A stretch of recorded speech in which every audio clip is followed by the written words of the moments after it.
My name is Daiva Malinauskienė, and I am a director of Soros International House and the coordinator of Nord Plus adult project, Be Digital, bringing the social media skills gap of citizens over 50 in Nordic and Baltic countries.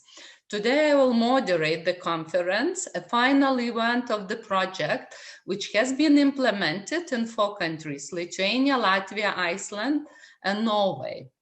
And on behalf of the partnership, which is a great international team of very professional, enthusiastic, and supportive people, I would like to welcome all the conference guests and participants.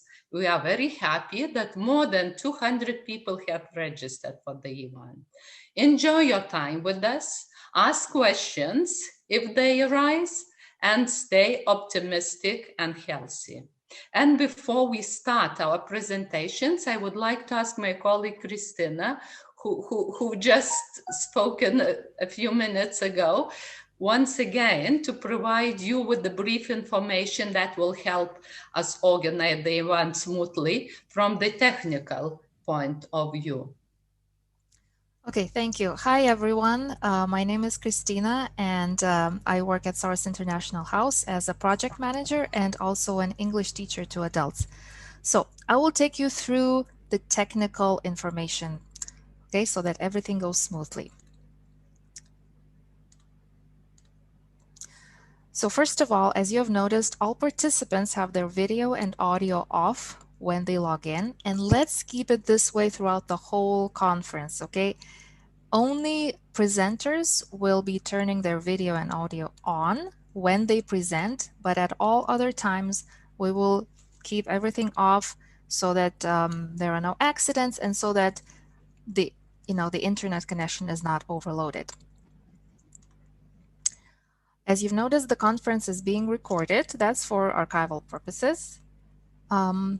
Now, there will be a few presenters. If you have questions for them, please we will not allocate a time for you to ask them, but you will be able to do it at any point. You may type your questions in the chat. That is part of Zoom. There's a chat. Okay. You will type your question, but also don't forget to state who your question is for, because there will be a few presenters, and it's important for us to know who is supposed to answer that question. And the presenters who you address the question for will reply to your question also in the chat. Now, it's possible that there will not be enough time for them to reply to all questions. In this case, they will send you the reply by email. How will they know your email? Well, you've registered for the conference and we have your emails. But very important information is that you have to change your name right now in the Zoom, what is portrayed, to your correct name. So please take a minute to check that your name is written correctly. Like you can see under my video, Kristina Kudryashova. That's my first and last name, okay? Why it is important to have your name written correctly is, so we know who participated, right? If we have something written like, I don't know, Annie, right? Their first name is not enough because there might be several Annies, okay? So that we know who participated and we're able to send you the certificates of participation, okay? And so that the presenters know whom to reply with their answers to your questions, okay? So how to do that? Find your name, okay, in the participant list, and then click on the 3 dots and then rename, and you can type your name. Okay, so please let's take a minute. Everyone, could you do that now? Okay, thanks, Christina, very much for the information. I hope it will be helpful for everybody. Everyone can make all these changes. Now, I would like to introduce you to Edith Richard, who always supports our ideas and today is ready to welcome us at the conference. Edita works at Lithuanian Educational Exchanges Support Foundation, where she is responsible for the programs for adult learners and adult educators. These programs are Nord Plus Adult, Nord Plus Horizontal, Nord Plus Nordic Languages, as well as Erasmus Plus KA2 and EPALE. She is a doctor of social sciences and who has prepared 6 publications and over 50 articles in the field of education, on adult education. Besides, Edita is a member of Lithuanian Association of Adult Education for more than 20 years. So, Edita, you are welcome. Are you with us, Edita? Yes, thank you very much for so nice introducing. Okay. And dear learners, dear adult educators, learning to be digital adult education is now a synonym of human life today.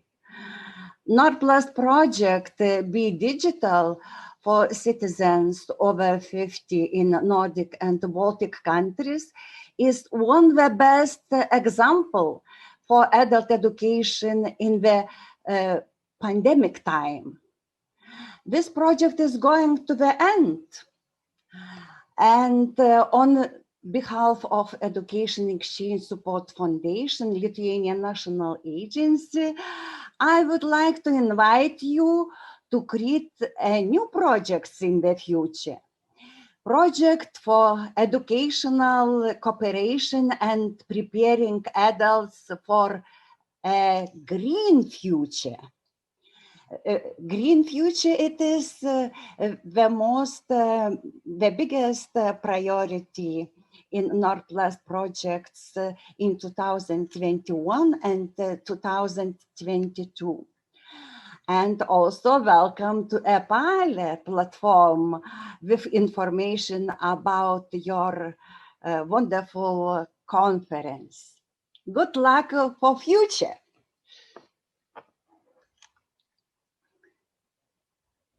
Thanks, Edita, a lot. And I hope not just us, but other participants of the conference, it will make to think about the new projects, about the new ideas, and about the future, as just was said by Edita. Before starting my short presentation on the project, I would like, is it a full screen or not yet? No. I would like to say a bit more few words about myself. I've been working at Soros International House in the beginning of its operations in 1993. Besides, I have 10 years of experience in working for Vocational Training Council and for the Ministry of Culture and Education. I have 2 master degrees, one in adult education and the other one in the building construction engineering.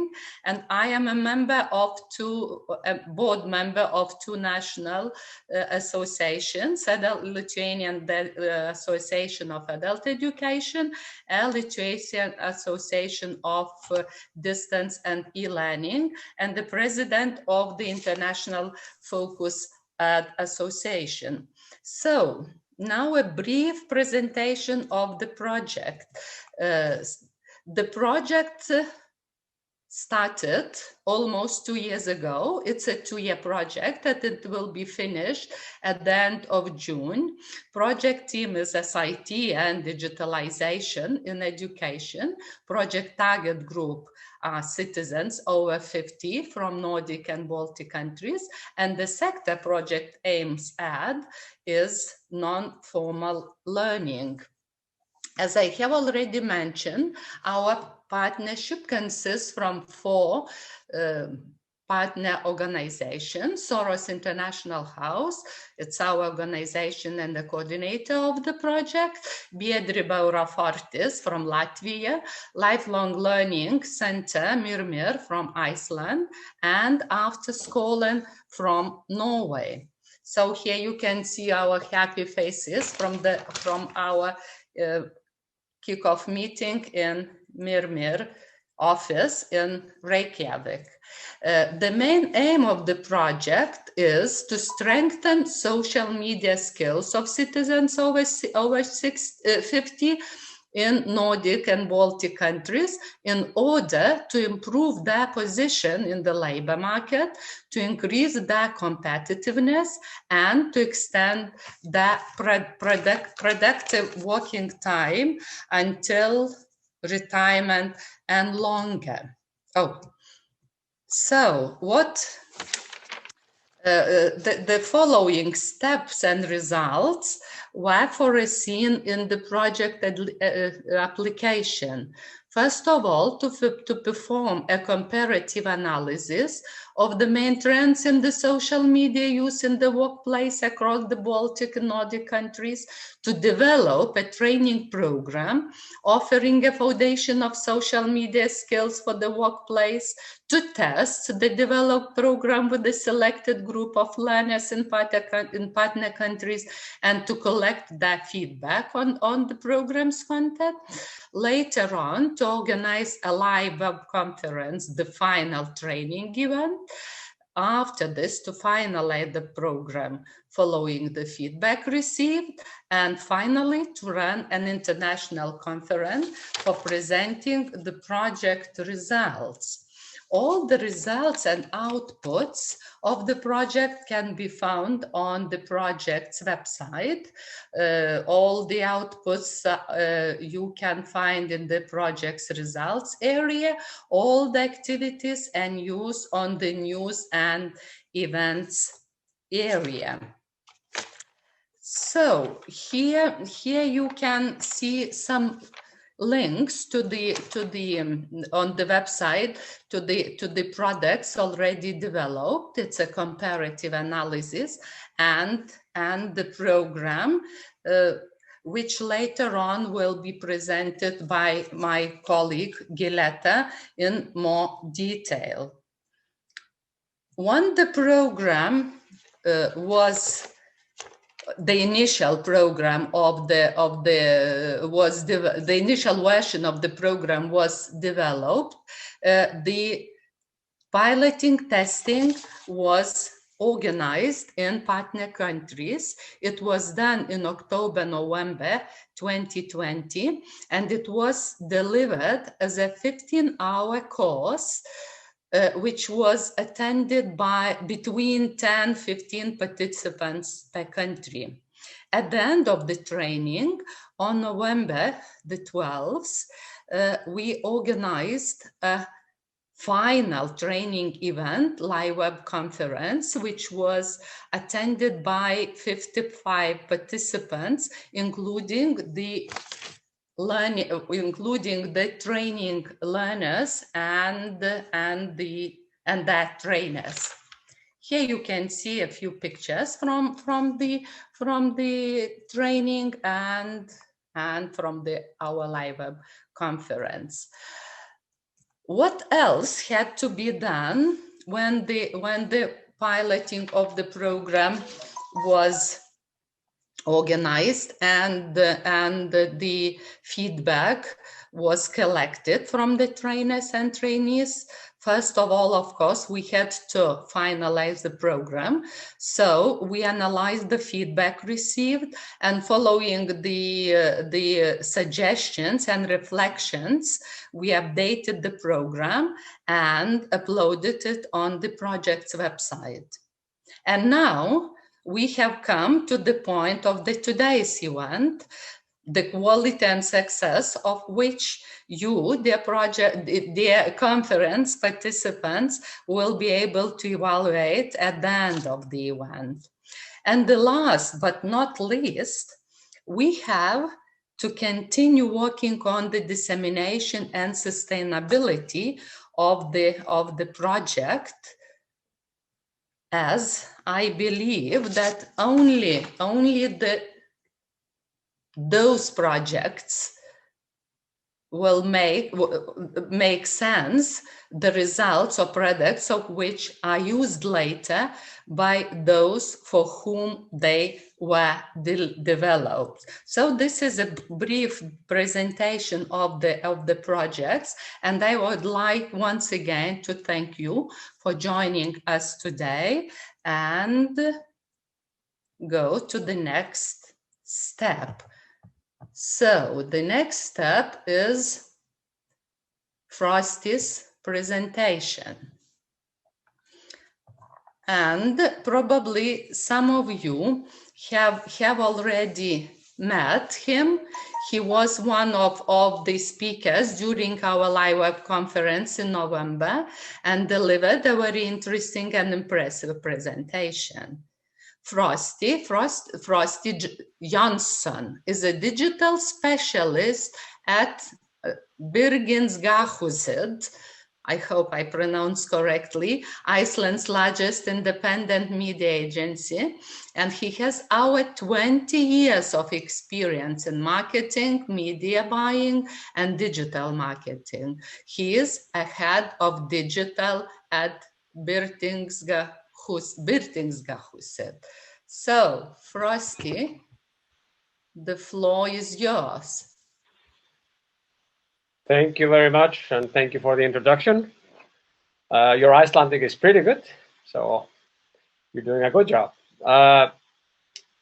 Thank you for inviting me to participate on this conference today and label me as the keynote speaker. I'm very honored, and hopefully I will be able to deliver and show you something interesting. But I'm going to talk a little bit about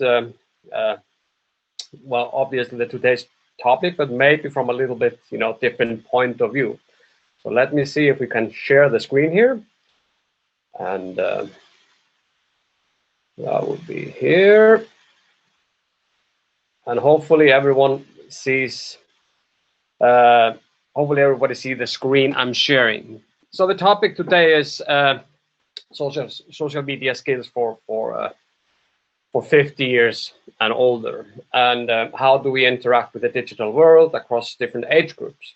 So this is a big question, and there's a lot of different layers to the conversation. Both, what are we doing? How are we using social media?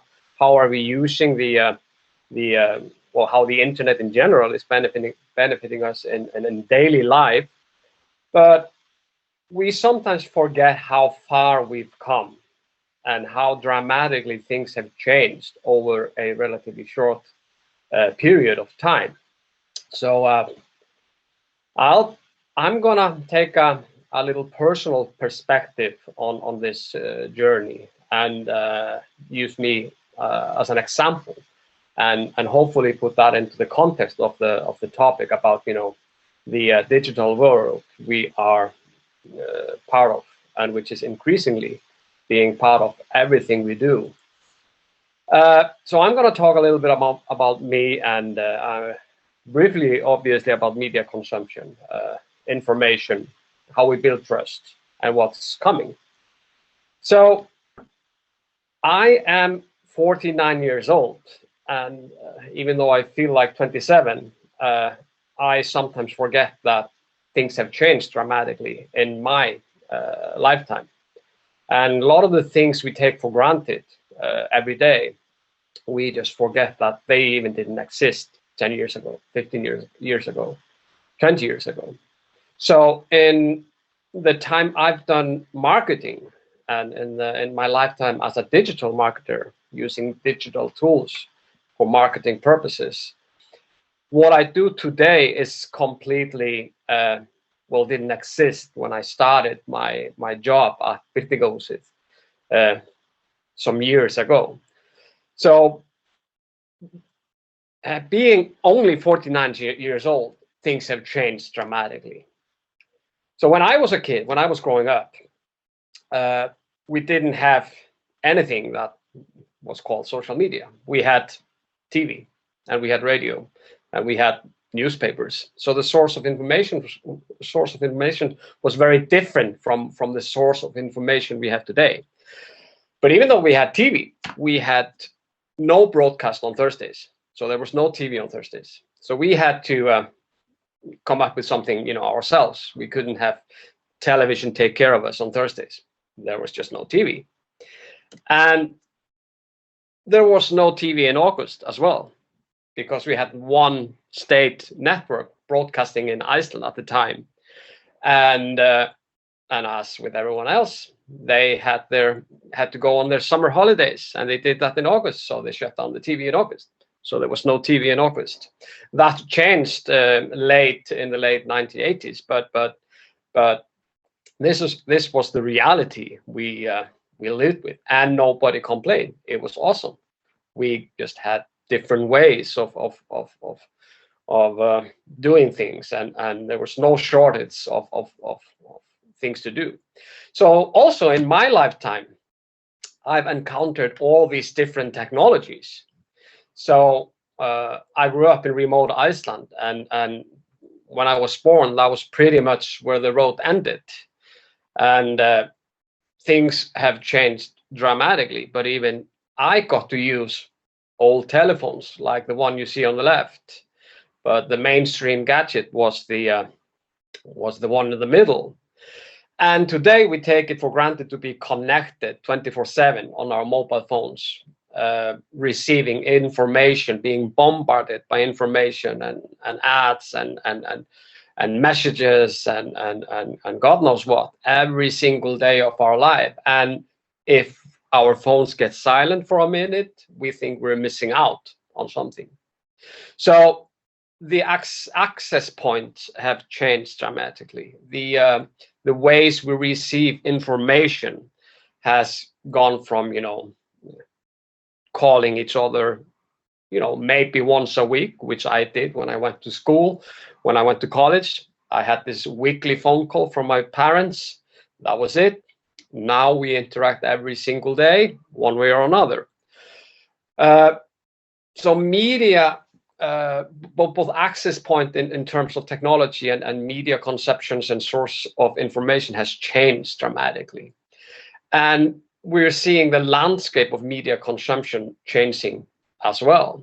So this is an example of how media usage in Estonia is among 18 to 74 years old. And these numbers are from 2018, and they've probably changed a little bit. And the numbers are minutes. And you can see that we spend like the largest share of media usage is internet. We're online all the time, and we spend fair amount of our online time on social media as well. But we still watch television. We still listen to radio, but we do it maybe differently than we've done it in the past. So we see the traditional media is getting less and less attention. Readerships, newspaper readerships is down and has been going down on average over the past 20 years. But at the same time, we go online to read news, and the amount of news we're being delivered is obviously way bigger than 20, 30, 40 years ago, when it was editorial and more than it is today, and obviously just, you know, fewer news to share. And even though we live in relatively similar countries, or at least that's what we think, there is some difference in media consumption across countries. And here we compare, you know, comparing Estonia and Norway, we see that Estonians, they seem to spend more time online than their fellow Norwegians, and they have gone more mobile than their fellow Norwegians. So we're seeing difference. There is a difference in you know, what we're doing, which tools we're using, which how we consume media.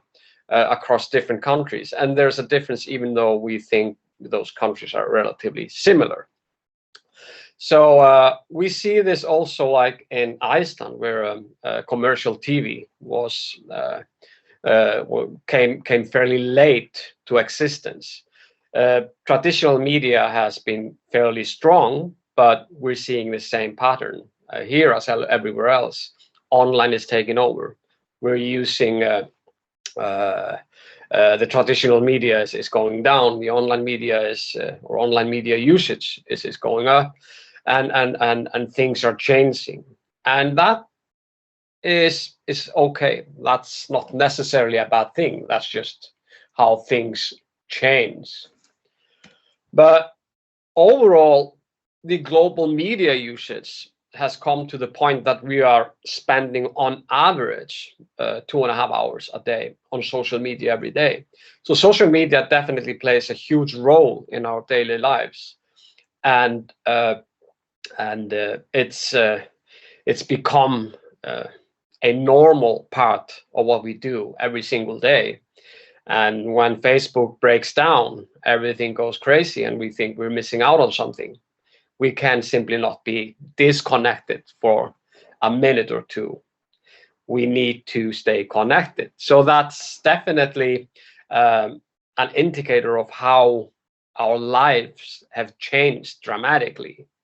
We didn't care if the television was unplugged every Thursday. We just got, did different things. So now we're getting used to being connected every single day. And internet in general is just something we, at least in this part of the world, we cannot live without.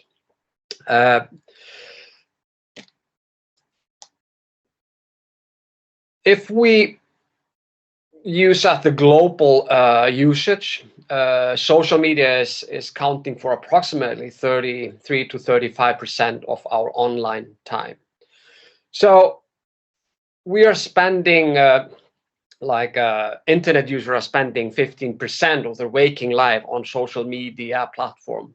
So it's important that everyone has not only access to it, but it's also important to realize the pros and cons of the social media platforms in general, and what they can deliver, because it's not all good. It's also we're also facing a lot of challenges. If there's one thing we're seeing transforming our daily lives, that's mobile. So the world is going mobile for sure. In the United States, the average hours U.S. adults is spending on smartphone every day is more than 3 hours, and this is different across different age groups, and I'll talk a little bit about that later on. But we are increasingly going mobile, and with the new technologies and 5G, which is becoming a reality for a lot of countries, we will go even stronger in terms of mobile uses in the next few years, and that's a good thing.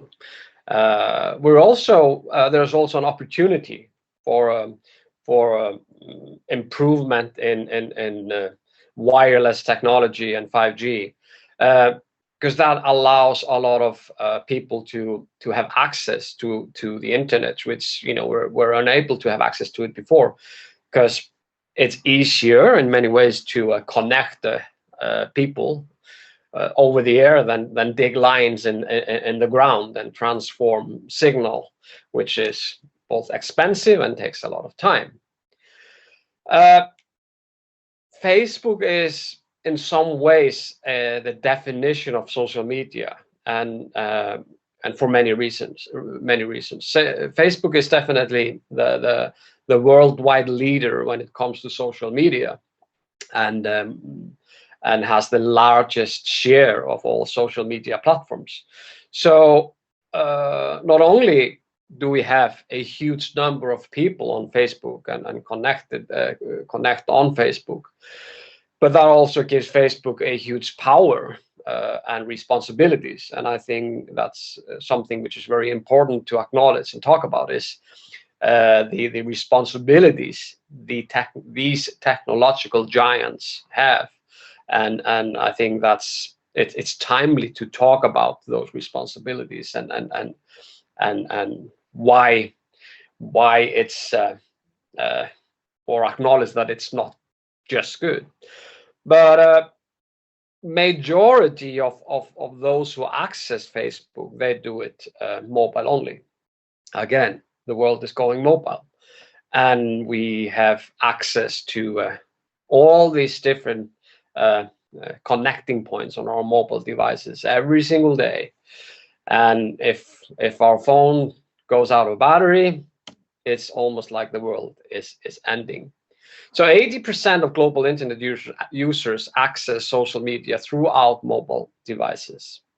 So we are connected to social media on the go. And that's something which is, I think we're just seeing like tip of the iceberg here, but that's definitely the trend. And that's also part of the reason why it's important to teach and have a conversation and encourage people to use the technology in place and teach them how to use it. Large percentage of internet users are on social media and on Facebook in general. So these are numbers for the United States. So we're seeing across all these different age groups, there are people are connected, but obviously there's a generation gap here. And if we look at the numbers, it's almost 1/4 of Facebook users, or 1/5 of all Facebook users are 45 and older. So there's a lot of gap there to catch up. But at the same time, even though the share is lower than among the younger generations, seniors are the fastest growing Facebook age demographic. So they're catching on. And obviously the gap between generations will narrow down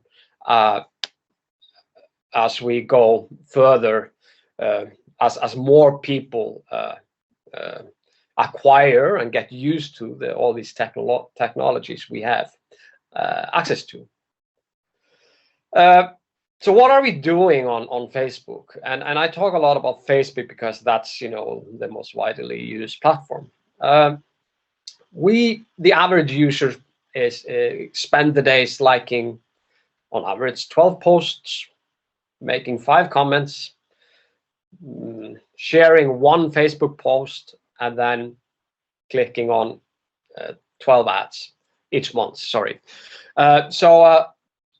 So that's the activity on social media, and we can debate, if that's good or bad, or for what reasons we are doing it.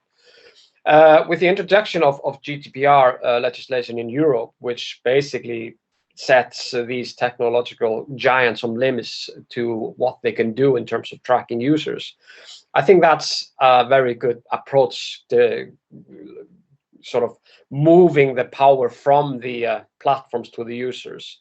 And we will probably see more of that in the coming years, so that these platforms cannot exploit their users for financial profit. As we know, Facebook and Google, they earn most of their revenue by selling data, which they collect on their users, by allowing digital marketers like me to target you with some ads.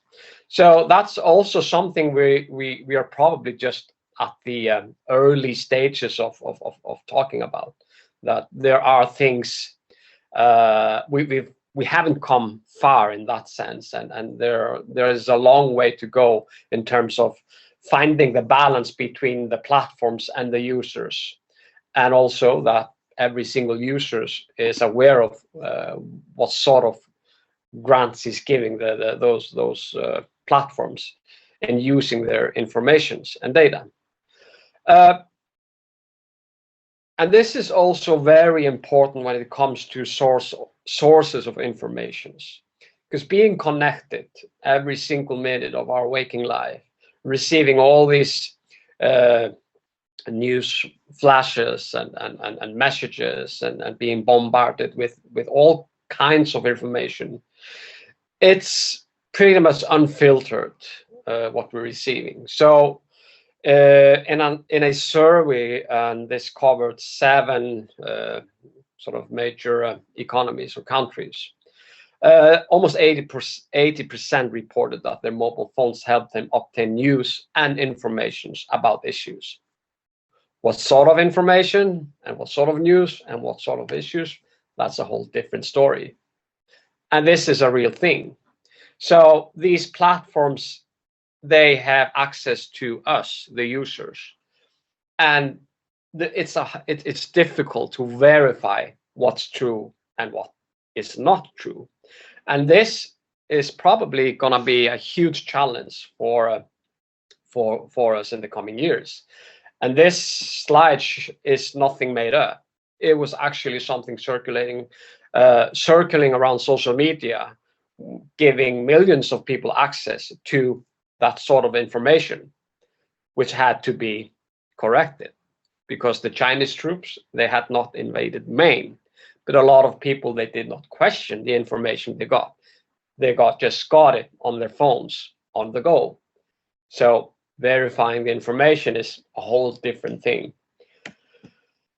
So the term creative destruction has been attributed to the economist Schumpeter, and this is basically about how technological innovations changes our economies and society as a whole. And it's like we take a huge leap in between incremental innovations, and we're definitely going through a huge change, and we're probably in the middle of the storm, with information being at the tip of our like at our fingertips. Access and exposure has transformed and changed. If we're attending university, we don't have to spend 8 to 12 hours at a library to have a shot at whatever we're studying. These informations are all at our fingertips through our computers and phones.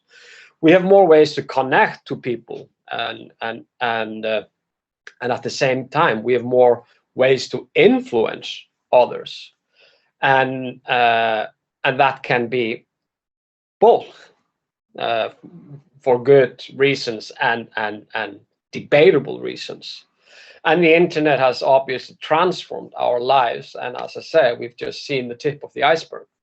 So I want to bring in a quote or American sociologist named Robert Putnam about community connectedness, because when we talk about digital transformation and social media and mobile usage and being able to being connected 24/7, there has been a limited conversation about the depth of the connections we're making. So community connectedness is not just about warm, fuzzy tales of civic triumph.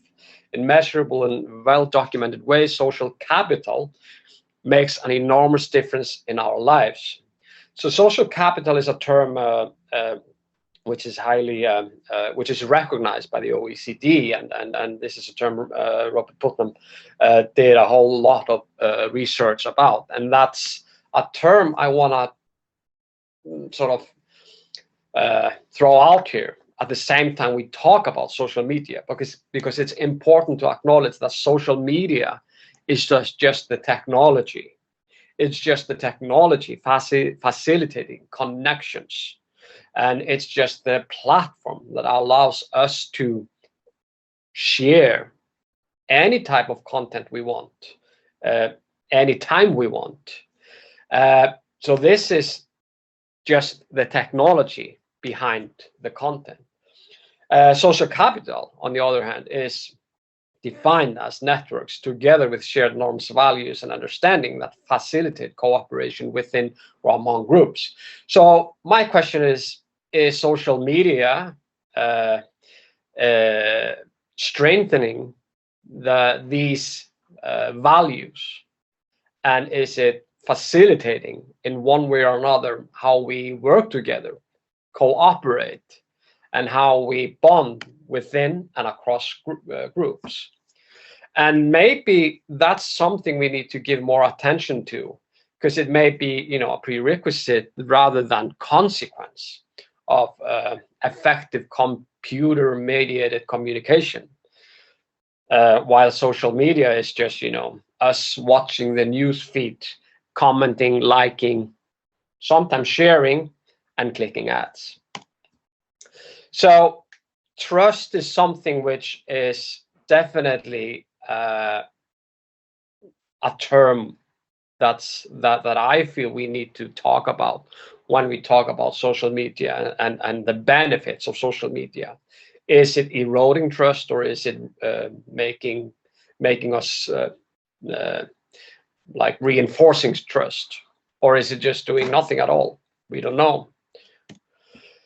So information is definitely not knowledge, as Albert Einstein said. Information can be is something we need to verify, and we need to verify it ourselves, because no one else is gonna do it for us. But this is definitely just the beginning. So even though we and when I say we, it's like, you know, the coming from a place which is highly connected with high percentage of people using social media, we also have to remember that that it's not like that everywhere else. But we have 4 billion people around the world who use social media each world. It's half of the world's population, and we are having 2 million new users joining every single day. So there's a lot of power in that in itself, and it's in some ways it's a power game, because there's a lot of value, you know, getting us access to all those people connected, but also what's going to happen when we get the other half connected to the internet. Roughly half of the world population is using social media platform. So there is still a long way to go. We're just halfway there. What's going to happen? We'll just have to wait and see. So that's my thoughts about today's topic, and I'll happily try to answer some of your questions later on.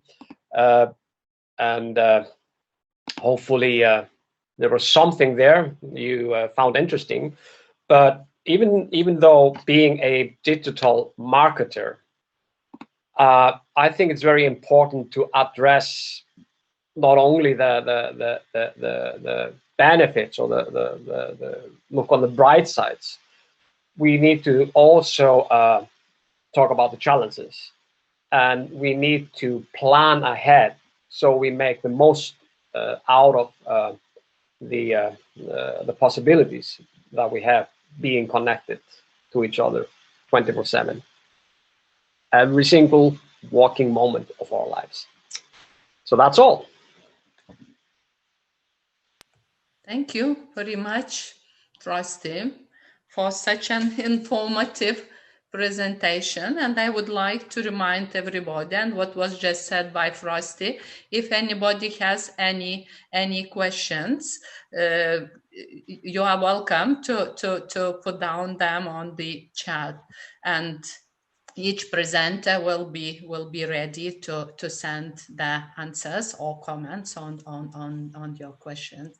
So now I would like to invite and introduce my colleague Giletta, a very reliable and creative person who will present you the program developed by the partnership and will share with us a few ideas on the intriguing issues related to the conference topic.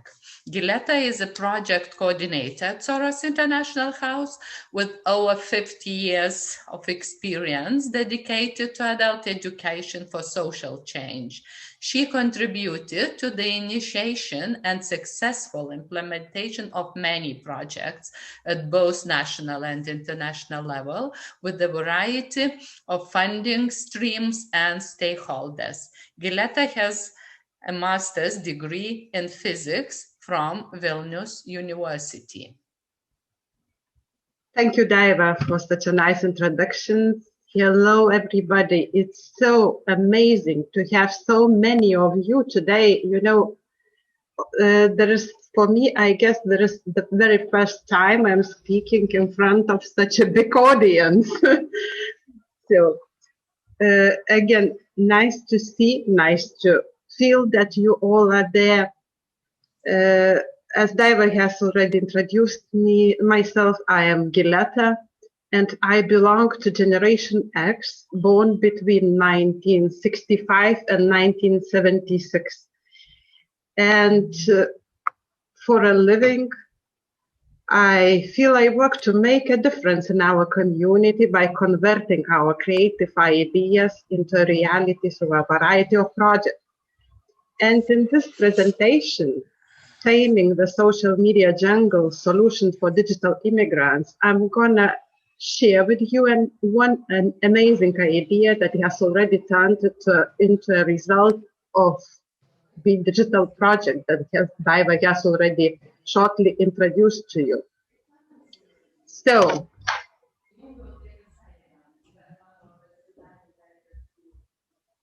are you ready? Let's go. Have you ever met the expression digital native or digital immigrant? This metaphor of digital native, digital immigrant was introduced in 2001 by Mark Prensky.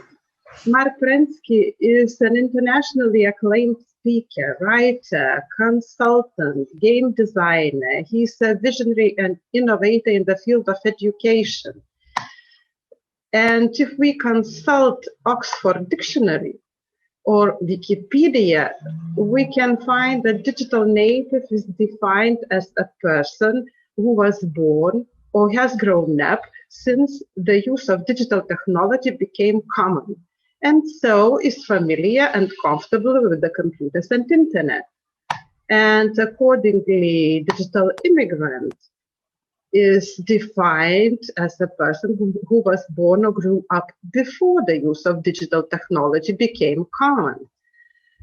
In other words, digital immigrants are those coming from a time when neither friend nor unfollow were considered verbs, and like wasn't considered a noun.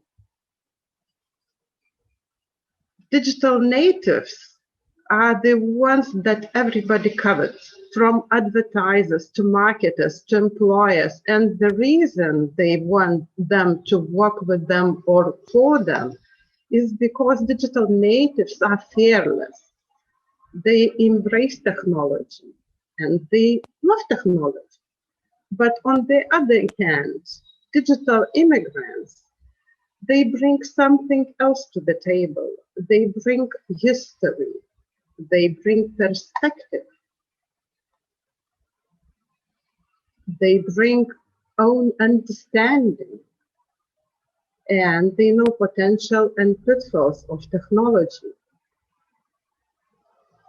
Digital era begins in 1980s, thus following Prensky's metaphor, digital native or digital immigrant.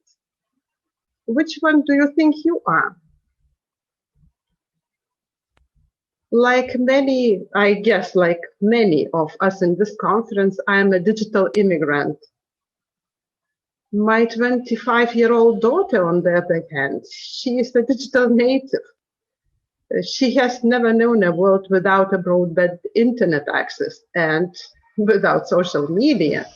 But despite that, we both do and hopefully will live in peace and love forever.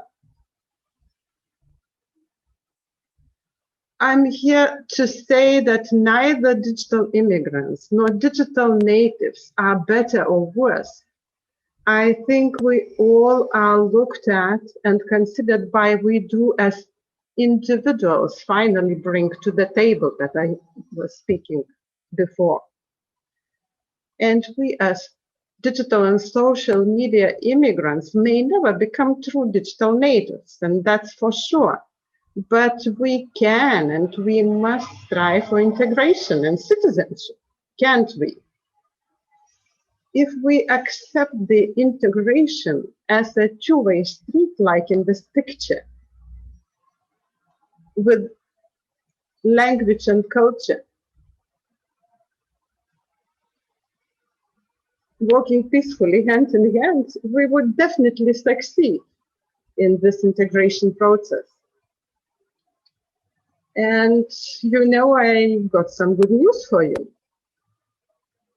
None of us live in a bubble, because there are more good news for us. Whether we were born pre or post-internet, we likely have adopted technology in our life in some way or another. And while speaking about social media, Facebook, Instagram, Twitter, LinkedIn, YouTube, Tumblr, Snapchat, Pinterest, Reddit, MySpace, Telegram, TikTok, these social media platforms haven't been around all that long. So not only us, digital immigrants, but also many digital natives are indeed social media immigrants. And the only question is, to what extent and how comfortably do we find ourselves with our current level of using it? Think you are too old for social media? Think again. Because none of us are born able to walk, nor to talk, nor to read or write, nor to eat with a spoon, to take care of our teeth, to play football or piano, because we only learn these skills through practice. And social media is no exception. All we need is practice, as with everything in our lives. Social media is a powerhouse, which is impossible to ignore. Whether we want to admit it or not, our audience today is on social media. That's plain and simple. And it doesn't matter if we want to target young teens or retired couples. They all are active on social media. Maybe not the same channels, but still they are using social media on a regular basis, as Frosty has said, 24/7. So if we want to reach them, then it's time to take a step and dive deep into the world of social media. And here comes another good news. To facilitate that integration process, the integration of us digital immigrants into the world of social media, with the partnership of 4 organizations from Lithuania, Soros International House, Latvia, Biedrė, Euro Fortis, Iceland, Mimir, and Norway, Afton, Scotland, we join our forces in the Nord Plus project Be Digital. And this conference is one of the project outputs. Another very significant output of the project is the training program. The training program for the development of social media competences in the workplace, which is targeted at people over 50 to help succeed them both at work and in everyday life. We developed this training program, all partners together. We piloted it in all 4 partner countries, and now gonna present it to you.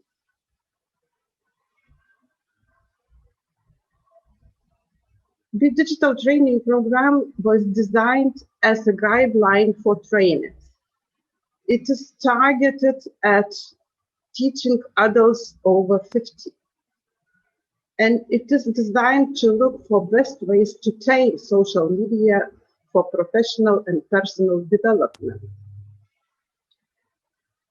Based on this program, each trainer can design a training course which could cover the topics such as how to use social media to your advantage, how to pick the best social media channels, how to get your accounts set up for success, how to create strategy that will succeed, how to attract and retain followers, how to manage and measure the performance, and many Kaip more. mes čia sėdėsim tam bunkerį?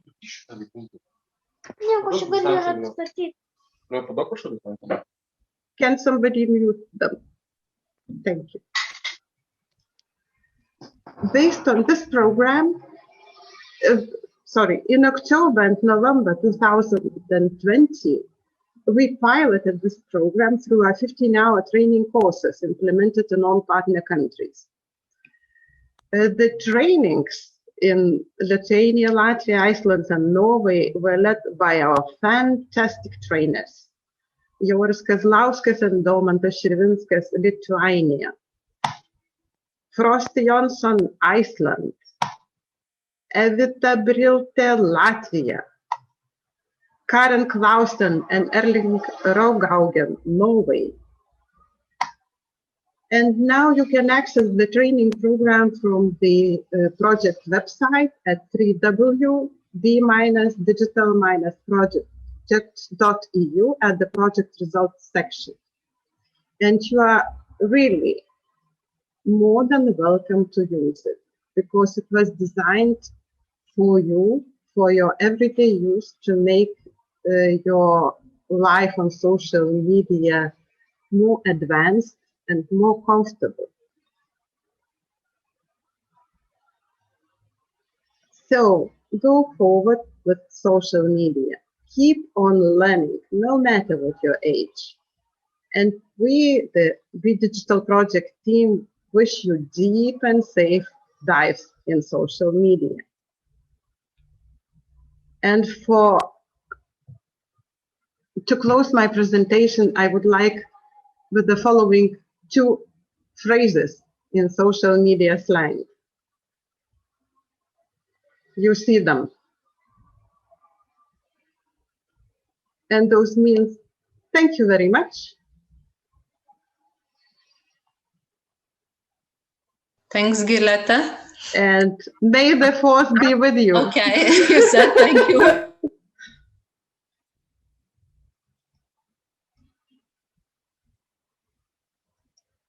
So, have you finished? You already finished? Yes, yes. So, thanks, Gileta, for your presentation. I hope it encourages quite a few of you it will encourage quite a few of you to open our website and have a look to the program developed by our team and of course implement it into your activities. So the next presenter is Evita, who in the terms just presented introduced by Gileta, I think treats herself as a digital native. I guess it should be because of her age. Yeah, and Evita Brilte is a digital marketing specialist with hands-on experience in online communication and the advertisement world, experience gained while working in a digital marketing agency, startup, and creating her own brands as well. Currently, Evita works in a marketing agency, Rich content. As Gileta has just said, she was trained during a piloting in Latvia, and at the conference in November delivered a really nice reflective presentation, which was a very good example of intergenerational learning. So, Evita, the floor is yours. Hi, everyone. Thank you very much. I hope everyone can hear me and see my screen. So, yes. So hello, everyone, again. And I would like to thank you presenters before, because I believe that with this my presentation, I can a bit on one hand, sum up and even go a bit farther with my topic. So yes, and as mentioned before, I see myself as a digital native, although we all are learning. So it doesn't come naturally, even for the youngest ones. Not always, you know. But yes, so my name is Evita, and recently I have been really dealing with the things like I will go to the next slide. This is favorite topic of mine for this time of period. That's like online customer service. And because when I created this presentation at first, this topic wasn't that actually hot at that spot, at that moment, you know. But now when everything, or at least in Latvia, almost everything is happening online, online customer service is like the gold thing. So I feel that even now the topic is even more important right now. But before we dive into online customer service, I actually would like to take a look what have happened during this COVID time of period, and we can see that during the social media use of social media use during COVID, of course, have raised in all different age stages for all different generations. And for youngers, I would point out especially important it is because of the learning systems, and because everything is learning and working from home. For this next generation, 25 till 34, so it's working from home, as for 35 to 44 as well. And for the seniors or older generations, for someone it is work, for others it is trainings like this, of course. And yeah, more or less, we want it or not, or life is going more and more to the digital side, and social media definitely plays a big role in that. And actually, I would like to emphasize that during this time period, why the younger generation is spending even more time on social media is because of I will maybe no pointer here. Okay, so lost my word. Cannot go back. Sorry. Yes, so it happens for all of us, you know. As I said, nobody is born with digital skills. We all are learning. So for the younger generation, there are all different kind of new trends. For example, recently the app Clubhouse has entered the Latvian market. So we have even another new social platform, Clubhouse, where people are sharing their thoughts, and it's always active.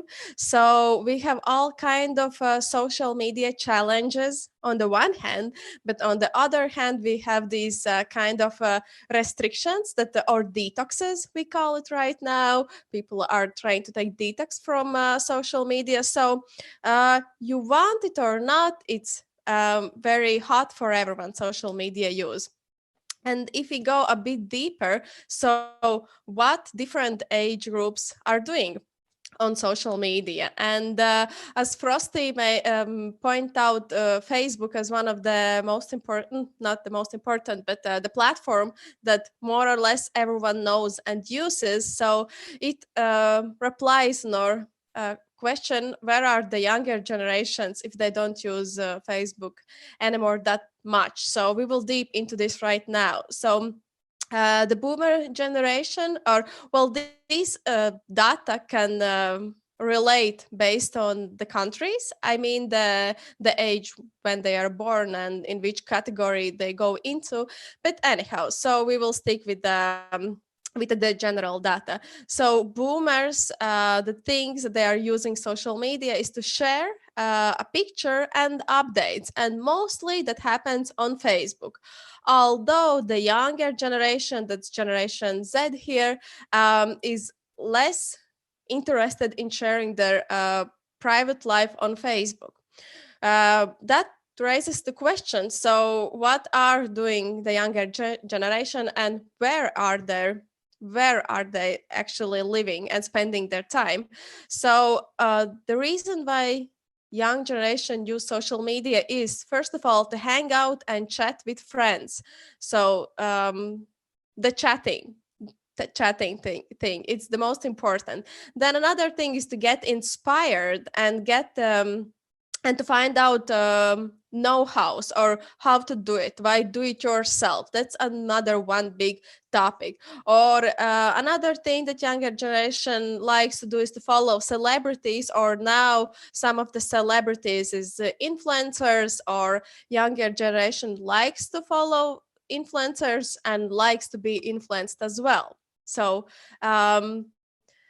we can see from this kind of division that actually the senior generation wants to share their updates, wants to find news, and wants to follow some actual things, what's happening in the world or in their own country, or we would say bubble. But the younger generation use it for communication, for chatting, to catch up with each other, find new trends, and find things that they're actually interested in, or be inspired. So this is actually really important, because we use social media different between the ages. And I would not ask you, but suggest you to look around your family members, or people you see at home. What do they do on social media? So it differs a lot. It was very interesting when we were allowed to travel, to see on public transportation what people, especially the younger generation, are doing on social media, because they're doing the things that I'm not doing anymore, or otherwise. So look around people and look at their phones and see what they're actually doing. But let's deep into the platforms that's hot for the specific age groups. So for seniors, it'd be more Facebook. For professional life, it could be more of LinkedIn. And then Instagram starts to become important as well, to follow the people or their families or their friends that they want to see. So Instagram is actually topic as well. For previous generation, age 30 to 49, additional to the previous ones, I would mention Twitter is another place or source of information where they're hanging out, and totally different group of these platforms is for millennials. And where is the big difference? The big difference is that the content that they are using is more or less video content, and that's why we have so many video platforms here, like TikTok. And for Instagram, it will be very popular for millennials to watch stories, to actually speak on their stories, instead of the other generations. They would like to watch reels and to make IGTV. So everything was based on videos and seeing each other on videos. Actually, if you take a look on the younger generation, quite often they even prefer to make voice recordings to each other. They're getting, we are getting too spoiled to text. I don't know how to say it, but we prefer voice messaging and things like that. So YouTube, of course, Snapchat, of course, and for Spotify, there will be like podcasts. The younger generation really enjoys podcasts, different kind. And shows, and yeah, that's what they're doing on social media. So we can see that it differs. There's a Facebook on the one hand, and these platforms who are strongly based on information and picture sharing and status sharing, with platforms like video platforms that the younger generation spend their most time,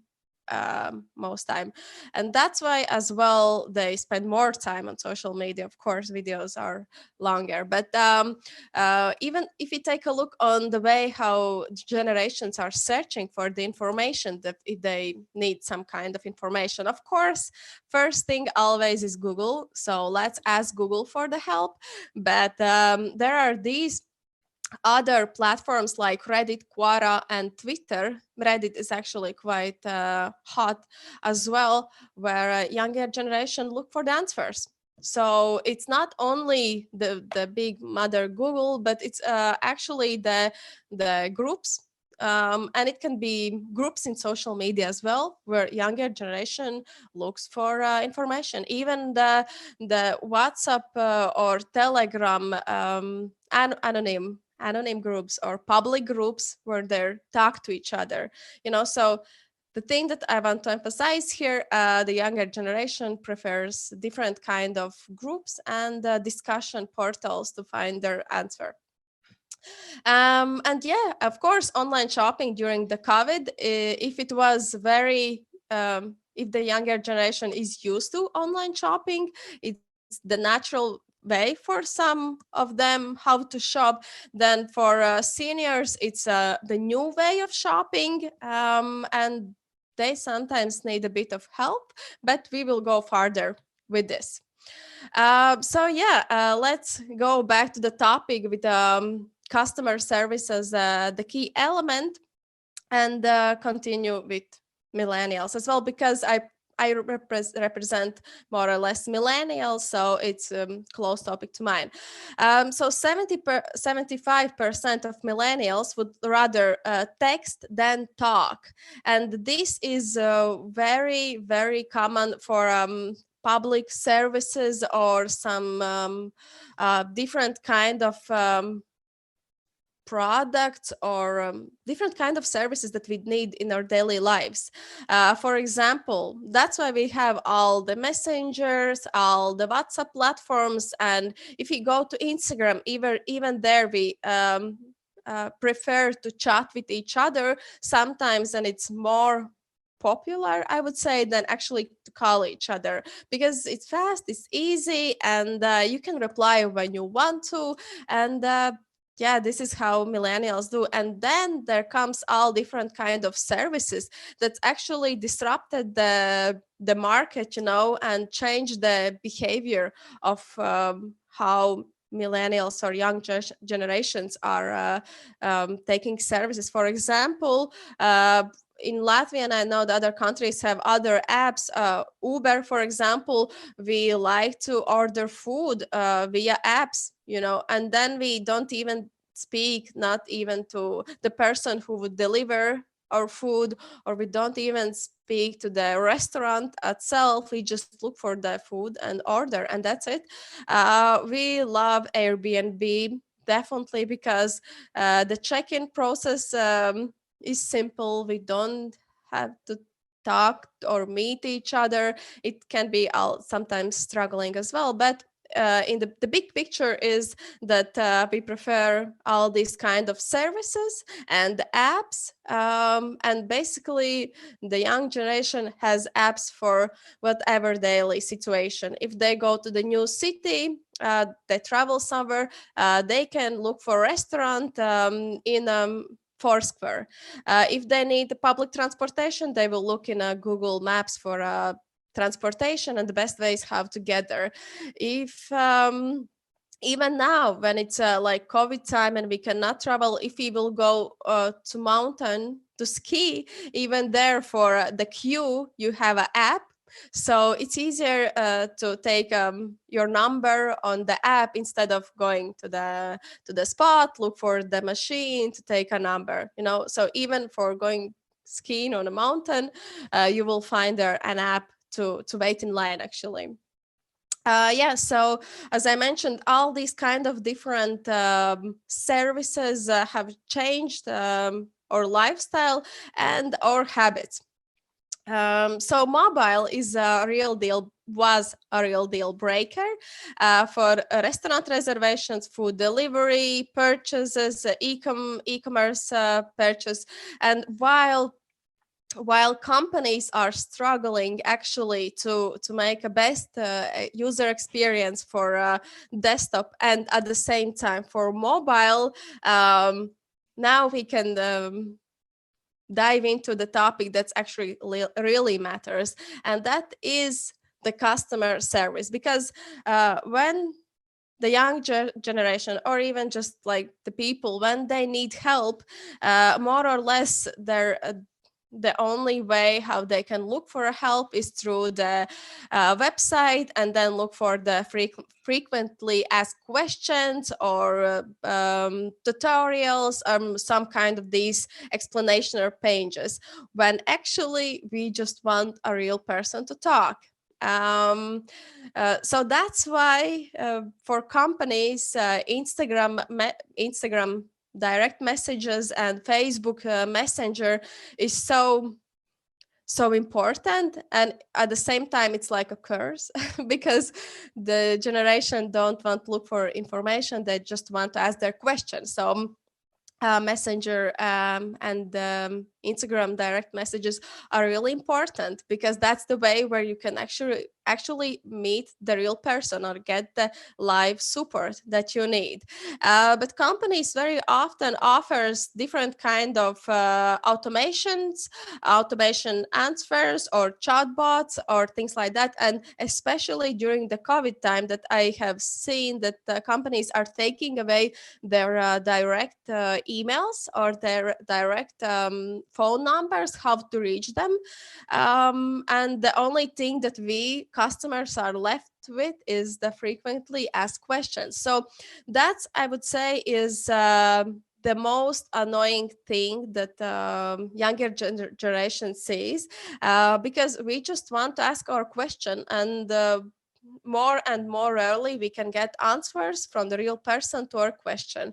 So that is a bugger. And you know, I had situation during this COVID time,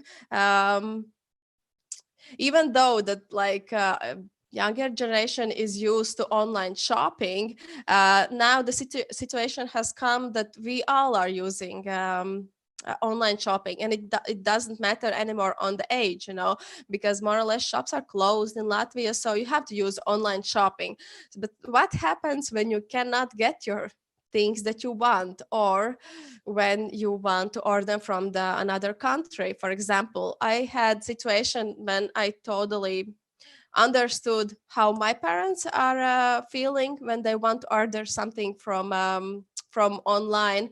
For example, I wanted to order a ski boot, and I found the perfect ski boots in Italy.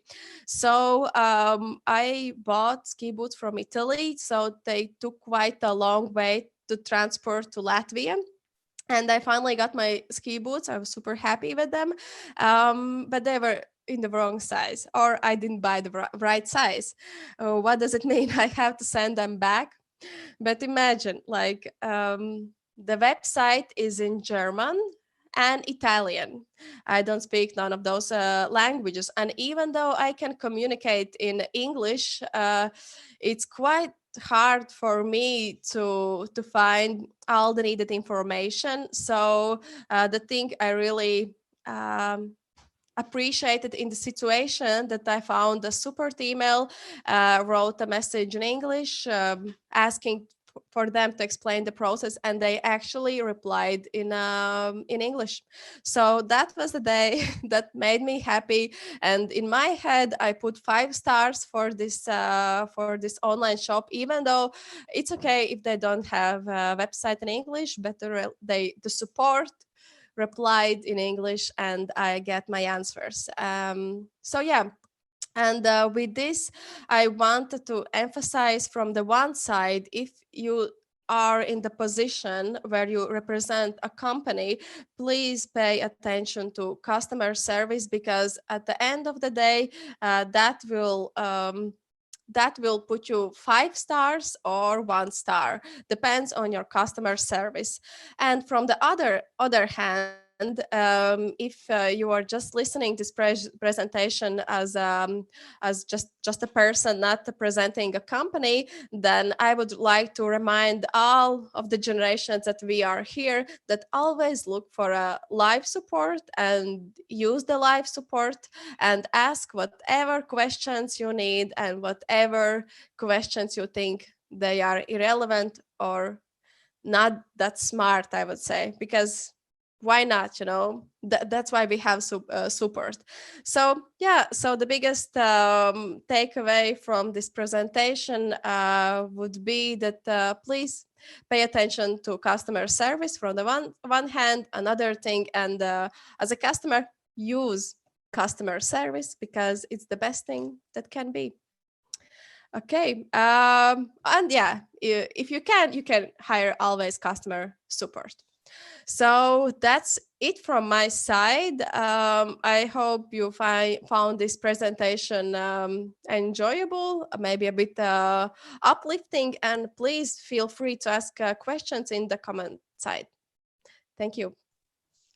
Wow, well done. Thanks for such a nice presentation. I have already seen some questions for you, so please have a look to the chat yes. and answer them. And now I would like to invite our conference guests, Michaela, Elza, and Christian from Iași in Romania. They are not a project from the project team, but they were really happy to join us for this conference. They represent EuroAD, an institution with which we at Soros International House have been cooperating for around 20 years. And before introducing all of them personally, I would like to say a few words about Anca Kolibaba, a president of the organization. Anca is a person who mobilizes her employees and her staff for a teamwork and encourages them to overcome all the challenges. So the presentation, which will be made in a minute, will demonstrate us how professional, reliable, and focused team can find the best solutions for dealing with the problems that a pandemic situation has caused. So the information on each person of this collective presentation. Michaela Vatavu is an English teacher with over 25 years of experience in teaching, holding a bachelor degree in English language and literature. She also holds a master's degree in project management. She has been working for EuroAD for 2 years as an English teacher, as well as a member of EuroAD Foundation Department of European Projects. Elza Georgiou, sorry Elza if I pronounce your surname not correctly, is a trainer and teacher of English and Romanian as a foreign language. She also has a rich experience in international educational projects. Her field of interest covers work with innovative educational methodologies in teaching and training and non-formal education.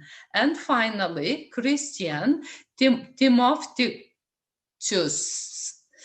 holds a bachelor degree in English and Romanian language and literature and a master's degree in applied linguistics and English language teaching. Since 2017, he has been teaching English to primary school pupils. Since 2019, he is a member of the EuroAid Foundation Department for European Projects, which has an expertise of over 50 projects implemented yearly.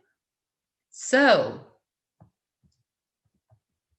you are welcome to make your presentation. Thank you for the very beautiful introduction, Daiva. I have to admit that I am a bit nervous, and not because I have never done this before. I have. It's just the fact that I have to, keep into account time management and also do justice to our effort for 1 year now. And it's very hard to do both at the same time, but I will try. Now, I'm not sure if you can see it. I tried to sketch a few words, but I'm more of a fan of show, not tell. So we are going to show you right now and sometime later some opinions shared with us by certain people who directly experienced our changes.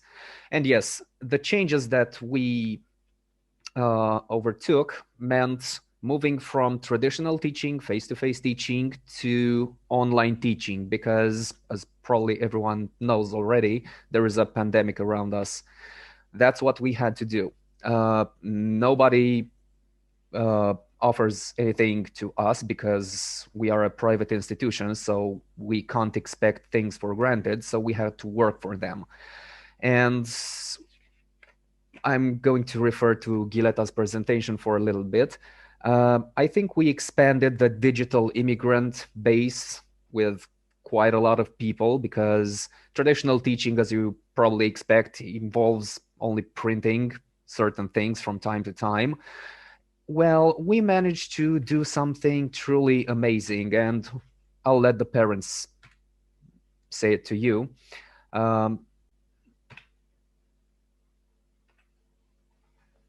We have here some testimonials, some comments received on Facebook or face-to-face or some other media. Every comment is positive or very positive, and these are just a few of them. They congratulate us for our efforts of maintaining the children's safety, our safety, but more than above all else, continuing the teaching process, because in the end, we are a school.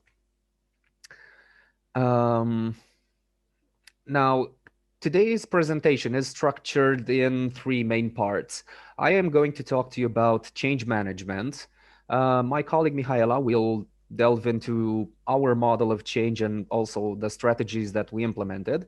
And finally, Elsa will tell you a little bit about our training sessions and the enormous amount of work behind them.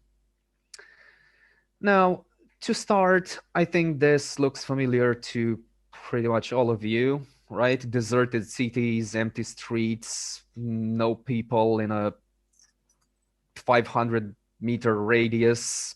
Every pub, every church, every school is closed.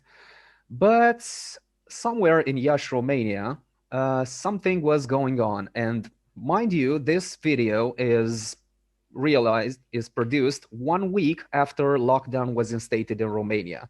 So 7 days after everyone was barricaded inside their homes with their laptops on, this was happening.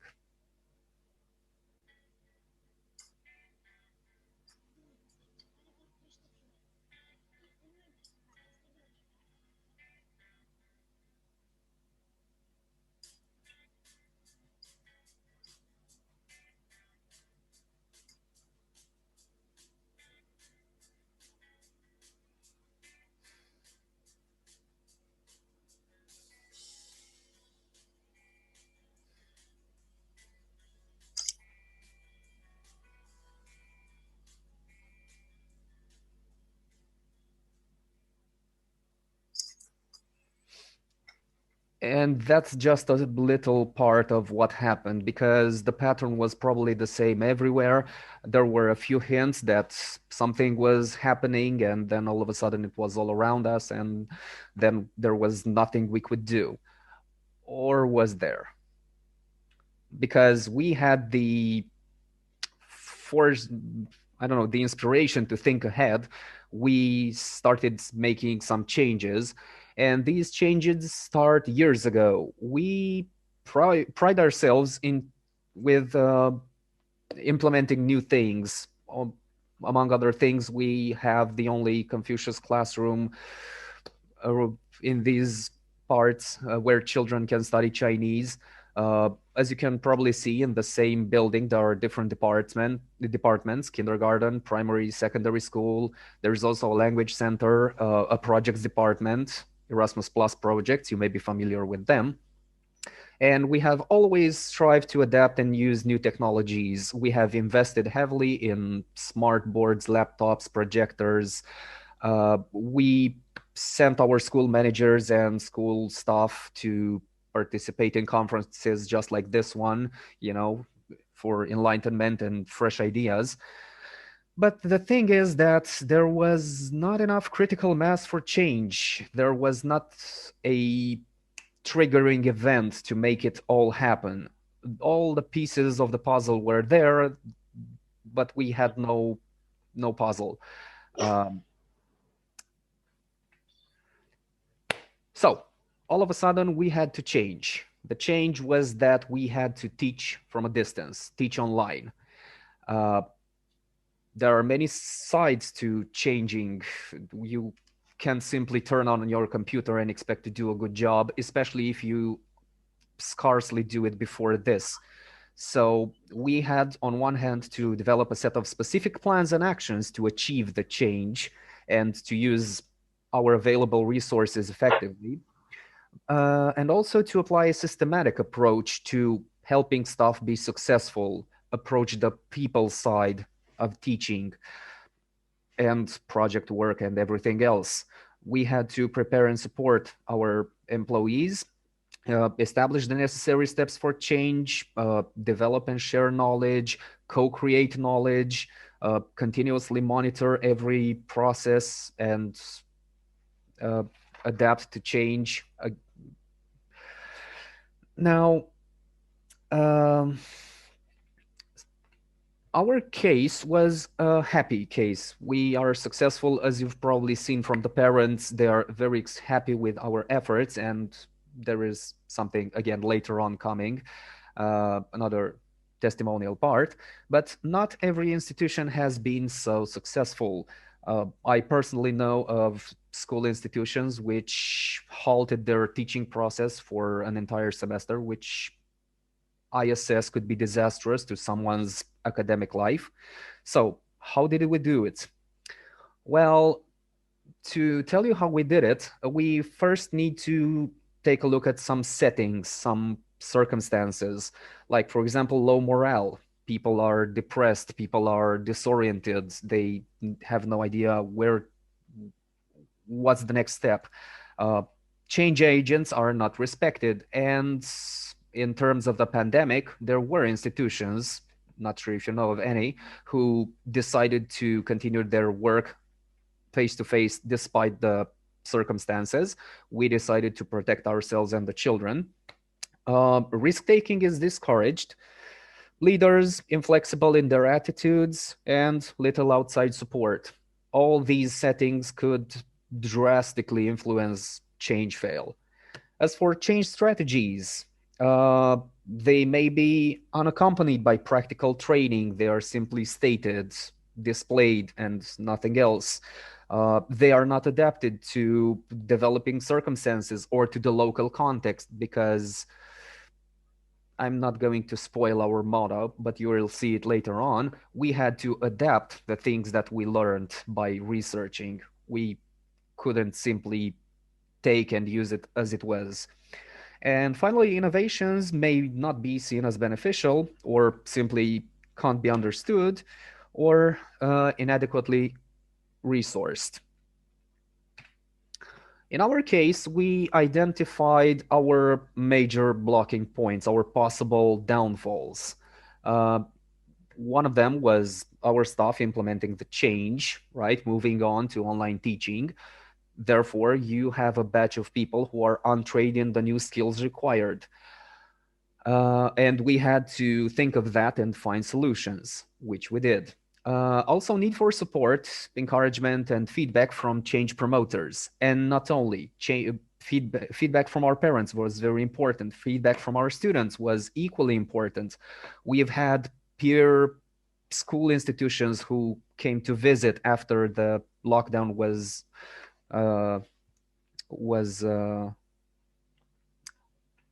retracted, and they were surprised at our progress. I think some of them actually mentioned that they didn't believe it could be possible to do this in these circumstances. Proud to say that we did, and we gave them an example. The essence of management in the context of change is, to sum it up, to create the strategies that will help people adopt and do things differently. You know,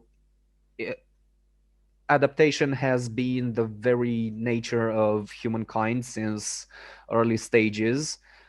So now is no different, except more modern settings. Also think and feel differently. And that covers both the physical and the psychic version of the story. Now, about models and strategies, my colleague Mihaela will give you some more details, and then Elsa will provide you with some other information about our efforts. Mihaela, if you please.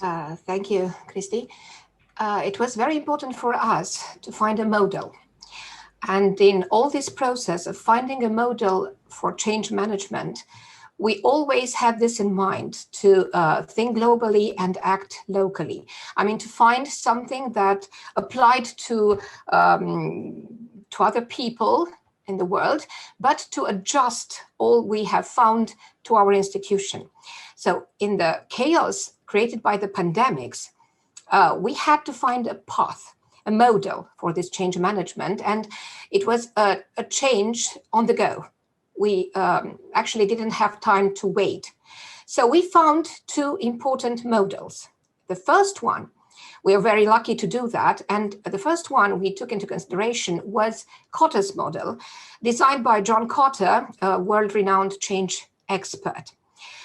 You can see all the steps in the change model of John Cotter, but I want to highlight one thing. In Cotter's model, the first step is to create urgency. In our case, it's very important the urgency was present because it was the pandemic, and it forced us to change and get things moving. Then we took another model, which was the ADKAR model. Another important model. ADKAR is an abbreviation, and it stands for awareness. That means leading people to see the need for change, then desire, instilling the desire for change, knowledge, which means providing employees with the information or skills they need to achieve the change, the ability, which means applying all the knowledge and skills they had to bring about the change, and reinforcement, which means making sure that people will continue, and this is very important, to continue to use the new methods. And this is how we designed our personal model, which proved to be a success. We created our model, I should say cold-bloodedly, because we had to change everything before anything terrible happened. We reversed a little bit the order of ADKAR model because we had the knowledge and the ability previously, but we needed to be aware of the necessity of change. Well, this awareness also triggered the desire, because the desire was created in the urgency of change. A next step, a very important step, was building the team, for this change management. That means finding the influential people within our institution whose power came from a variety of sources. That means sources like job title, status, expertise, and most importantly, who had to convince people that change is necessary. That means getting the right people on the team. We also got the right people on the team by selecting a mix of skills, knowledge, and commitment. We focused on the vision of change that could help everyone understand what we have to achieve. When we speak about the vision, we have in mind the values that are central to the change and the strategy to implement the change. And we took into account not only the strategy, this is very important, we also took into account creativity, emotional connect, and also obviously objectives. Communication was very important in in this process because we have always encouraged people to openly and frequently communicate regarding all the stages of the change. The last two parts of our models are extremely important, not because of the plan, but because we speak about about people, and people are very important. Never giving up, our model for change management also aimed at encouraging people to continue the process of change, regardless of the obstacles, because there were a lot. This implied support, guidance, and also, most above all, collaboration. We took action to quickly remove barriers. And barriers are not only human, but also most of the time technical, and not only. And also to implement feedback in a very constructive way. Feedback was always present. And reinforcement is a critical component of successful change, because reinforcement encompasses the mechanisms and the approaches so that the new stays in place. Of course, reinforcement can be extremely difficult from the change management perspective, because once a change is finished, we are often already moving to the next change. And we have to acknowledge this fact, and we have to acknowledge the tendency to simply move on. We have to build the necessary mechanism to reinforce a change. This is how we designed our EuroEDS model. And I want to show you something very interesting. This is a coat of arms we designed in one of our pedagogical trainings. It is very important because it represents a projection of what we want EuroED to be. There were 4 questions asked to our colleagues, and they all answered. The questions were like a professional value in which I believe, what recommends me as a teacher, what I most appreciate about a student, and finally, EuroED vision and I. The words are in Romanian, but the words that appear more often can be easily translated by everyone. It's about creativity, empathy, professionalism, quality, flexibility. These are the key words that define us and that made all this process of change management a successful one. And now I would like to show you some of the strategies we used in implementing our change management model. We designed 16 strategies, but I'm going to highlight only a few of them I found most important. The first one, let's say, discussion with colleagues, was extremely important because we elicited what they knew and what they wanted to know. And we discussed and had an agreement on the changes we want to implement as well as the different steps of the organizational change plan. And building school teams meant getting the right people on the team, as I said before, but also strengthening relationship with partners. And by partners, I mean parents, most important. Parents were the best actors, the best partners in this project.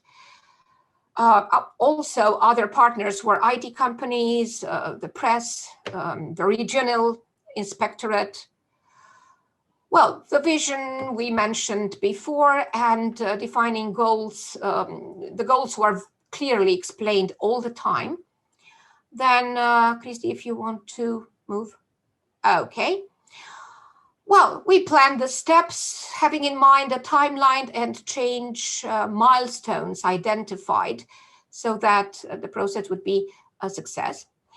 And communication was not only related to the change management, but also we openly discussed fears and conflicts so that we could overcome all the difficulties and resolve conflicts.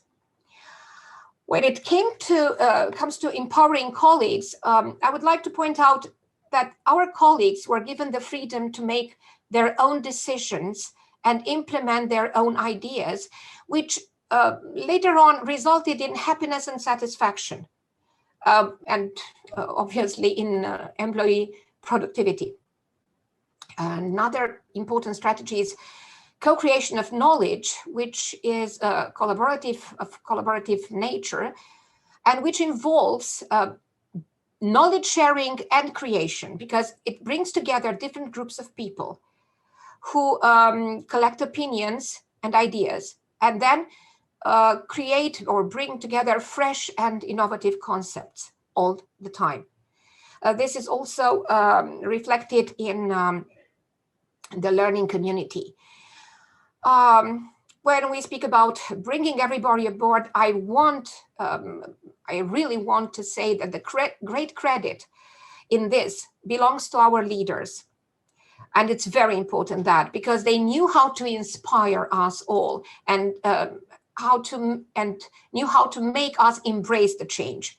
It was of utmost importance. All the goals, all the term goals were, we set small goals, like learning in chunks, small goals and achievable parts. So it was very easy to understand what we had to do. And of course, never giving up, as I mentioned before in the model, when I presented the model. The last chunk of strategies, the last, Christy, would you please? Okay. I would like to say that community learning has turned us into a learning community with common goals. And we worked all the time. We worked in an extremely transparent way, because being transparent at every step of the change management helped us build trust and connection. And I left a little bit training and reassuring our team, the last, even if it's the 15th on our slide, because training is what Elsa is going to present you. It's a very big part of our change management. Thank you. Elsa?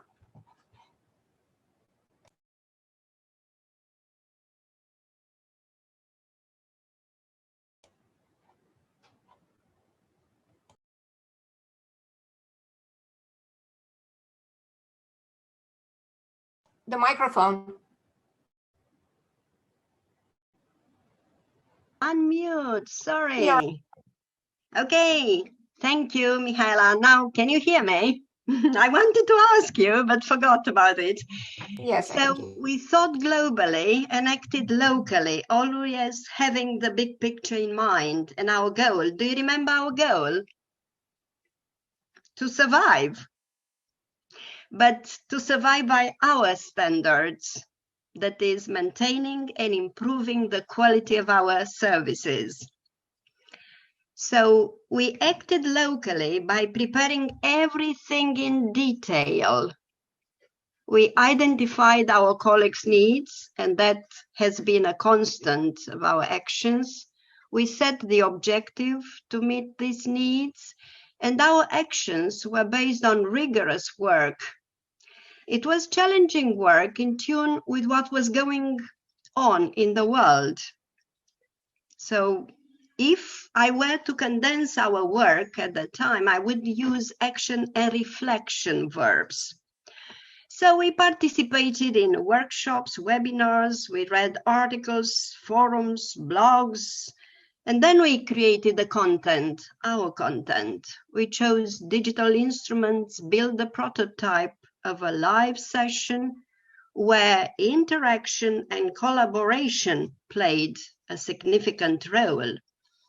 The atmosphere was also important. Everybody contributed, felt empowered and valued. And feedback, as mentioned before, was a measure of our work, but also an instrument to further development. So we developed 2 training courses, a technical and a pedagogical one. Thank you, Christy. Right.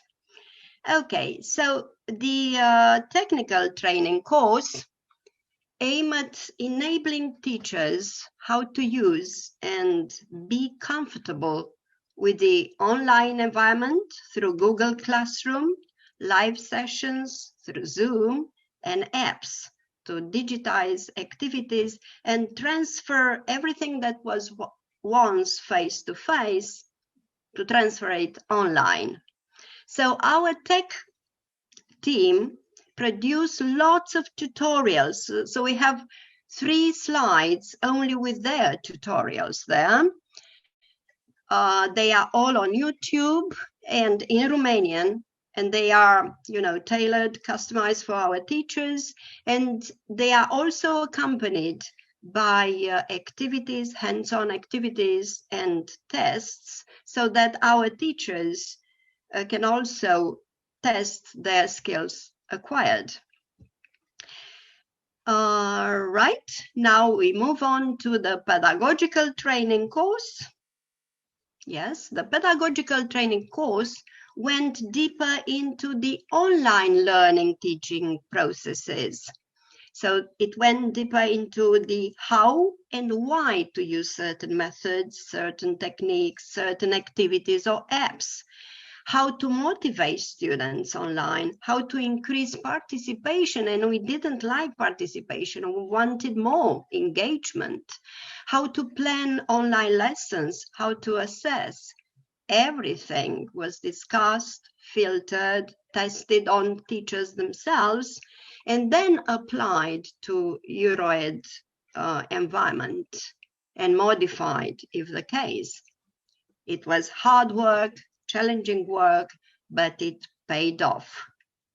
So now the last slide. Yes, so it's the impact and conclusions at the end of the day. So throughout our journey, we realized that change will stay here. So will be a constant of our times, is and will be a constant of our times, and that we teachers have to become agents of change. So get out of our comfort zone and prepare our students for changes. Teach them change skills, which will enable them to adapt, grab at any opportunity that change may offer, and evolve. Turn change to their advantage. That's exactly what we did. Change management is a critical success factor, and it's important to focus on it. So now, if you were to ask me what is our most important gain, I would say our learning community. And it's our learning community of teachers, students, and parents. This is visible in the higher prestige we have now in our city after all the lessons learned during the pandemic. So we got everybody, and it was because we got everybody on board inspiring leaders, reliable teams, colleagues, support. The measure of our success lies in numbers, and it's true, we have a rise in the number of students attending our school. So a big difference from September 2019, September 2020. We have new beneficiaries, but also, most importantly, is the way our school is reflected in our students' and teachers' thoughts and opinions.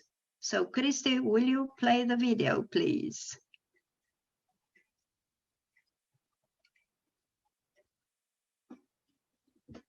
I can't hear it. Before the pandemic?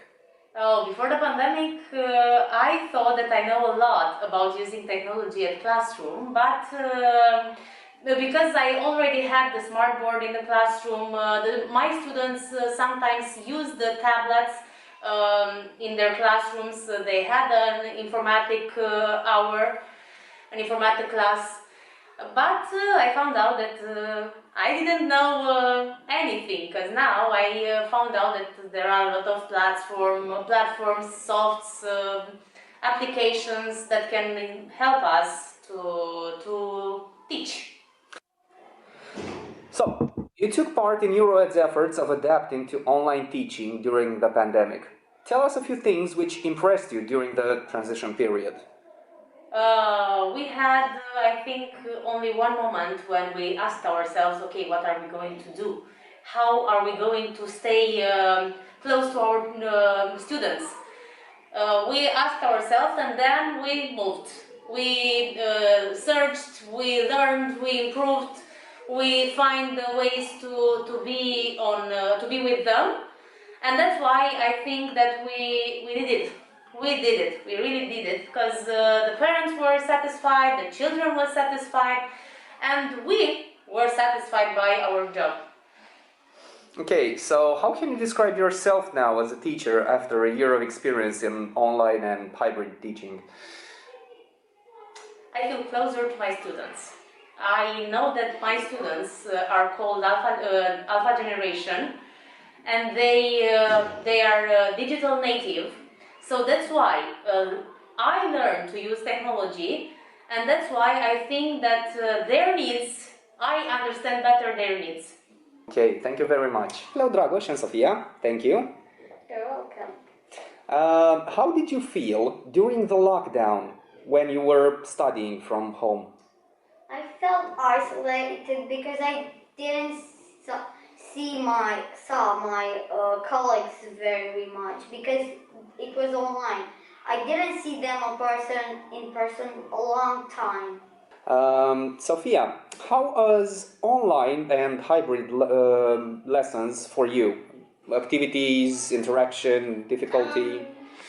It was okay. I was excited at my first time, and I was very happy. And I actually feel good when I'm online sometimes, and this is my opinion. Now, how do you feel the lessons have become? Are they more interesting, less interesting since the pandemic started? They are much more interesting because we make more interactive lessons and with much more virtual-like things in them. So, how do you think your teachers have changed? What do you think of their efforts? How do you see them now? They were looking a little bit more sad than now, and I was just happy they are now with me, and they can explain it much more better. And I think they were much more happy than they were in online. And Okay, thank you so much. You're welcome. Have a nice day. Thank you. Okay, so we have to add that the kids are just 9 or 10 years old. And yeah, so we had a great support in them because they were very open and willing to learn, to study, and be close to us. And they supported us, all our steps in this interesting journey. Thank you. And thank you, dear Romanian colleagues. The change model implemented by EuroAD, I think, can be demonstrated as a good practice how to adapt to a new reality. And I hope that all of you will agree with me that now we have finally come to the point when we have to figure out, or at least to discuss, whether digital divide between generations is decreasing or increasing. To do this, I would like to invite Claire Yortwaite and 4 panelists for the discussion, the last section of the conference. Sorry that we are a bit late with our presentations. And I would like to present a bit Claire. Claire is currently a senior advisor for internationalization at the University of Agder at Kristiansand in Norway. She was previously the director of Aftenskolen Agder and has also held positions at the Confederation of Norwegian Enterprise and the University of Queensland in Australia. Claire has a bachelor degree in English and journalism and a master degree in management. I met Claire in Graz a few years ago and was impressed of a very romantic love story of this American woman married to a Norwegian. And as I have already told her before, I think one day she has to write a novel about her life. So please, okay, the 3 panelists have already been introduced as the presenters. So it's Frosty, Gillette, and Elsa, and one more person, Laura Vavilova, will be joining them. And Laura works as a EU project manager at Biedriba Eurofortis. She's responsible for the coordination and realization of EU supported educational projects in Latvia, mainly aimed at the development of different competencies, both for professional and personal purposes. And I would like to thank Laura for being a flexible and professional member of the project team. So, Claire, please do start. Hi, it's nice to see all of you here, and thank you for taking the questions. Can you see my screen now? Yeah. Yeah, okay, good. We'd just like to present a little bit of the research that's been done recently about something called the third digital divide. And I think you may have all heard about the digital divide before. To begin with, it was mostly defined about who had access to technology. And then the second digital divide was very much about the skills to use the technology. But now we're moving toward the third digital divide, or the third level of the digital divide, which talks about the implications for people's everyday lives offline, even though they have access to technology and the skills to use it.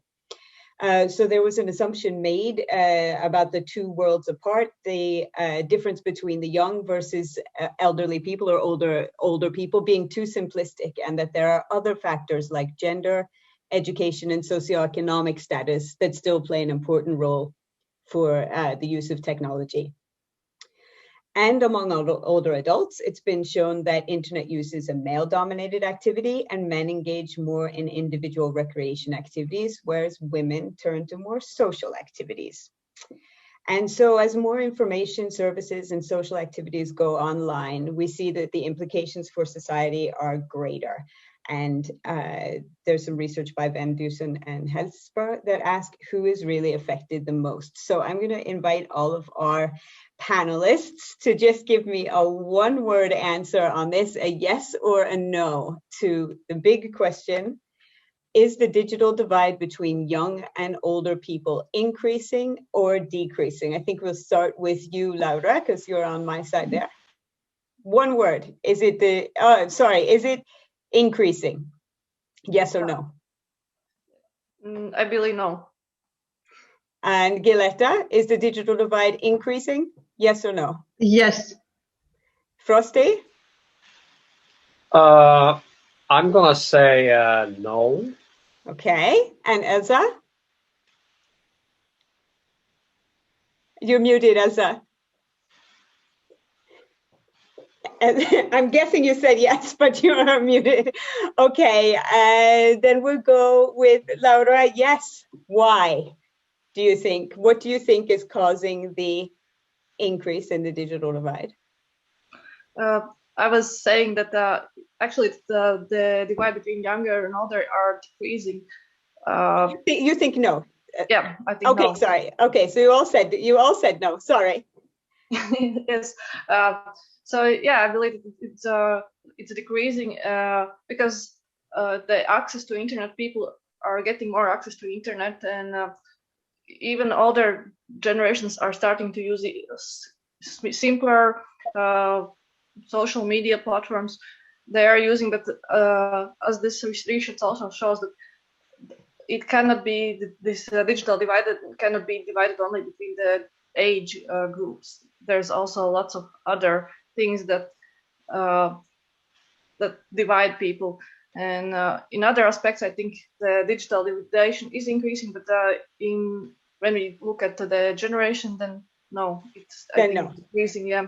Okay, and Elsa, what was your answer? We didn't hear you. You were muted. Do you think the it's digital increasing? It's increasing. If we think it's increasing. If we think of accessibility, okay, so there won't be probably in the future no difference. It's like reading, printing press and reading. Everybody reads, but what everybody does with the reading, and there are differences among us now at this moment. So this is the problem.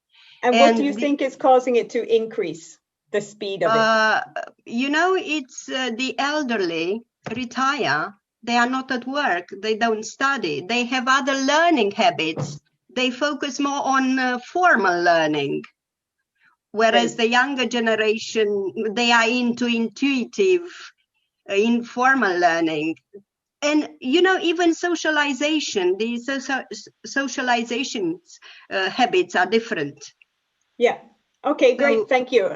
I'm going to have to ask you to keep the answers a little bit brief now, because we're kind of on overtime. But thank you very much. It's good to get the two different perspectives from one of our younger panelists and one of our more mature panelists, we can say. Okay, the next question. Do you see any differences between genders when it comes to the digital divide? Are women more like a fine wine than men, for example, getting better with age? Frosty, what do you think? I think there are many layers to these answers, because it depends on what we're looking at, specifically. So in terms of some platforms, we see older women and women in general being more active users. What kind of platforms would that be?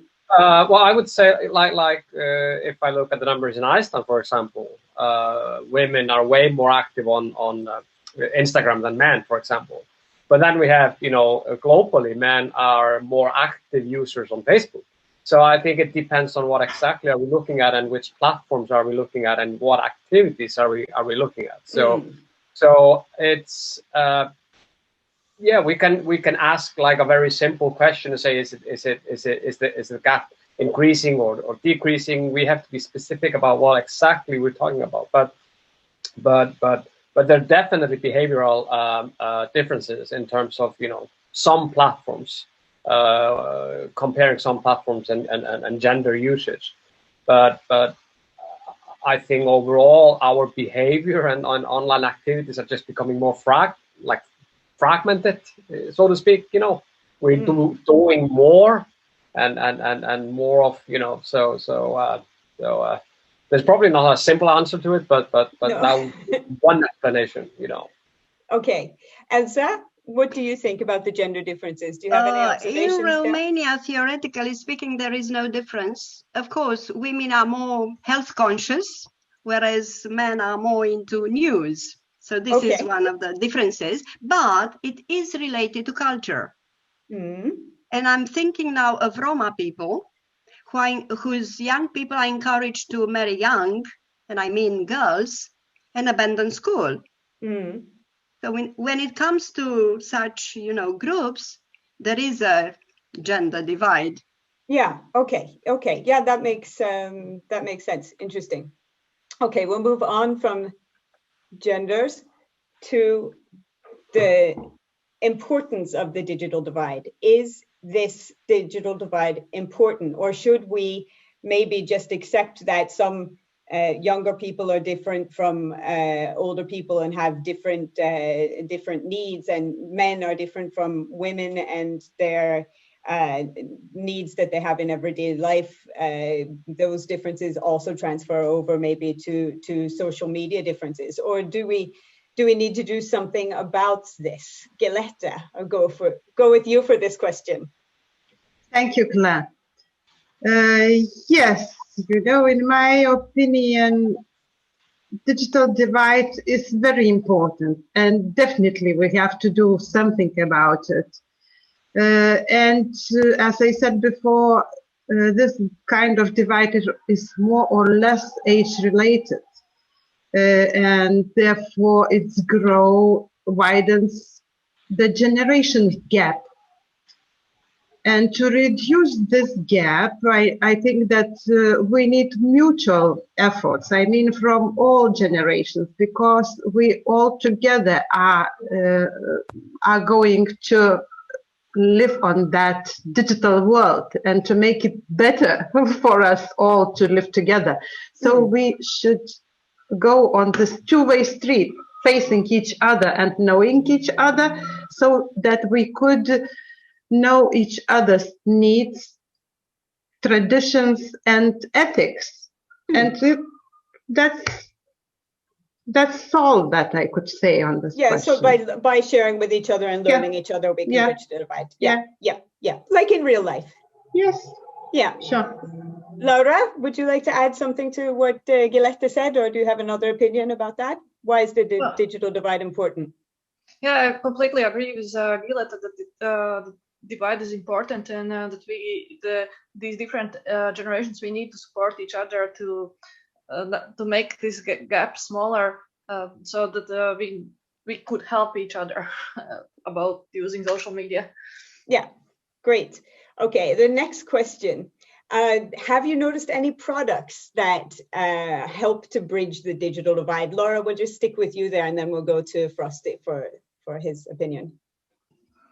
I think these different digital media platforms help people are using them more and more to connect, and not only to connect, but for work and entertainment. And I think those also help to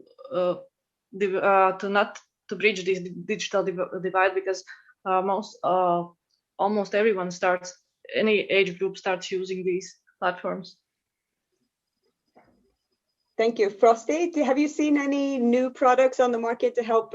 I'm thinking maybe help make older people more able to access technology? I think the progress we're seeing in technology in general is the strive is to make it more user friendly. So that means it's more accessible and more usable.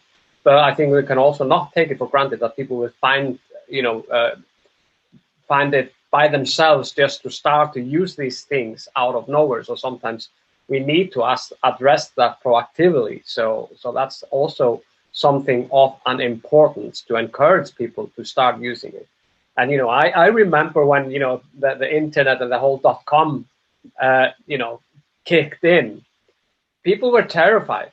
A lot of people were lost. They didn't understand. But once they had the opportunity to actually get some hands-on experience or hands-on training and see the benefit, then that helps them to leap forward and narrow any gaps or any divide there may be between generations or genders, or even if it's cultural gaps. Yeah, so it's kind of like onboarding people to the technology, not just one product, but getting people, like training them into it gradually, a little bit like what Elsa was talking about with the online teaching. Absolutely, and we should also not forget that majority of the online products, they fail. They never reach the masses. Yeah. So, true. Yeah, Laura, did you want to say something there? No. Okay. We'll go on to the next one. Thank you. Yeah, I think you were hitting a little bit on this, Elsa, so I think I'll go to you with this one. How's the digital divide influenced by economical and educational inequality between generations? But then you were also talking between cultures. Could you expand a little bit about that? You know, there is a French sociologist and philosopher, Pierre I forgot his name, Bourdieu. My French, pardon my French. Okay. Okay, and he said that the economic and educational capitals, resources one has are the cause for inequality between people. And, you know, these are also applicable to the technologies, the modern technologies, because if you have the economic capital, you can have access to the internet and so on, and you can improve your skills and so on. And the internet also influences your economic status, because if you have access to internet, you can find better jobs, you can get into an influential network and so on. See the relation. And the same is with the education. So the educational capital, you know, also influences your you know, access to the internet. You find the information suitable for you and so on.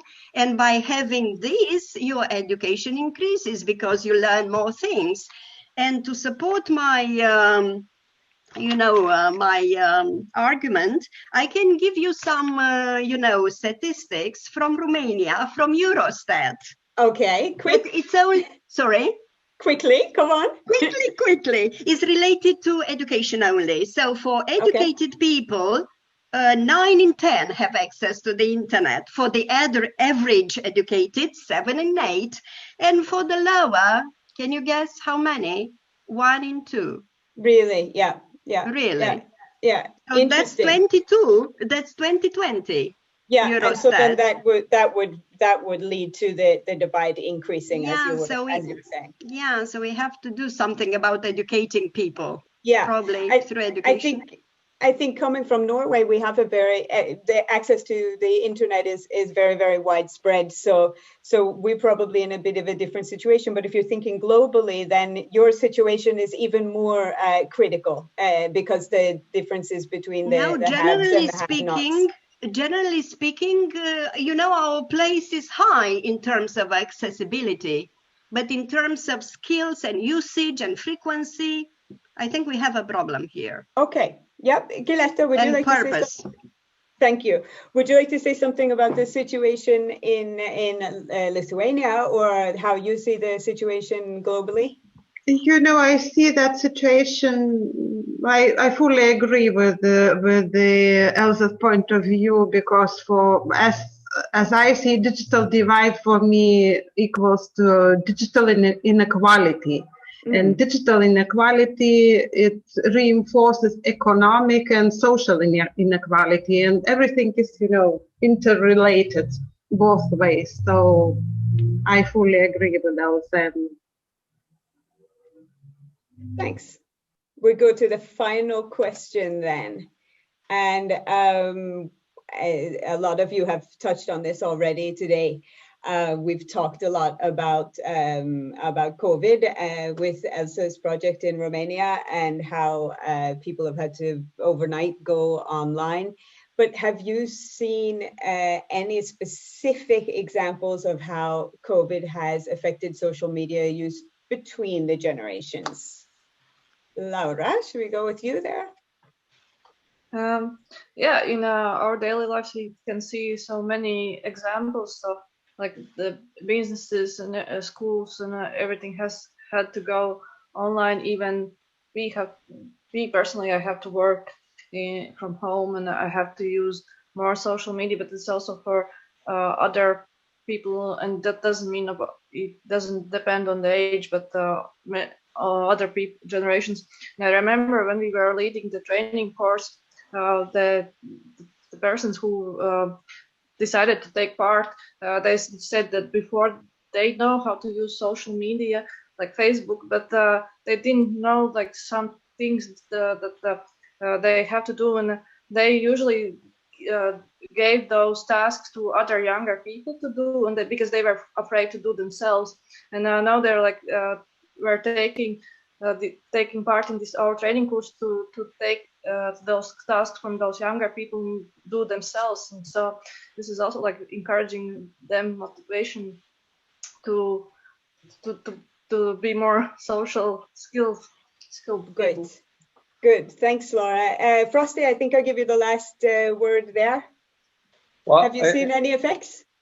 Well, overall, the figures tells us that social media activity is up, but we've seen some with the emerging COVID situation last year. We saw just online activity in general increased, and we saw a spike in Google searches and search behavior. We saw spikes in online sale, and a lot of both businesses and people in general, they sort of were forced to go more online and be more thoughtful about their online behavior. And from a marketing point of view, companies are forced to, basically step up the game in terms of, online shopping, for example. But also they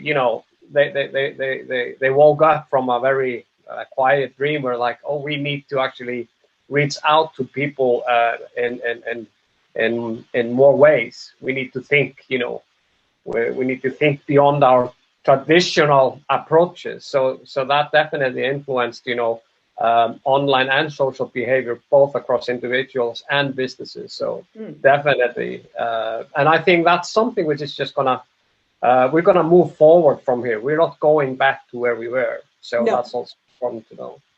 No, it's going to be a lasting change. Okay, Thank you so much. I think we'll wrap it up there. Thank you, Giletta and Laura and Elsa and Frosty. Thank you. Thanks, everyone. Thank you. Thank you. And thanks, everybody, for your discussion and opinions. After this conversation, we will all have something to think about, I guess. Yeah, so now, when everybody is tired after such a long day, it's time to summarize the conference results. And I hope you enjoyed listening to the presentations and the discussions of the panelists. So now I'm passing the word to Anne Tonsvaldsdottir, who is a project manager at Myrmir and has worked on several Not Plus and Erasmus projects. She has taken part and led a lot of implementation of digital solutions for Myrmir. And what I'd like to add, if any of you have a possibility to cooperate with Myrmir and one of your project meetings will be organized by Anne, you will have a great chance to feel hospitality and sincerity of Icelandic people. So, dear Anne, please shortly summarize the conference. Thank you, Taiva, for this warm words. It's good to end this conference by crying, I think. So thank you all for your extremely enlightening and interesting presentations today. Taiva had suggested that I used PowerPoint slides, but I decided that you would by now had enough of slides. So I think you would rather enjoy to see my face. So no slides today for me. So first, Edith Richard, welcomed everybody, and then our coordinator of the project, Taiva Malinowskiene, presented the project. But we are all really proud of this project and our great partnership. The keynote speaker today was Frosti Jónsson, our pride and joy from Iceland. He focused on how we interact with the digital world across age groups, mostly from his personal point of view. The change in media consumption is drastic. Frosti took Iceland as an example, from no TV 1 day a week and 1 month during the summer, to a global citizen spending an average of 2 hours and 29 minutes on social media each day. He then showed us difference in media consumption between countries. Frosti also showed us data about mobile usage in the US and worldwide usage of Facebook via mobile or laptop and desktop.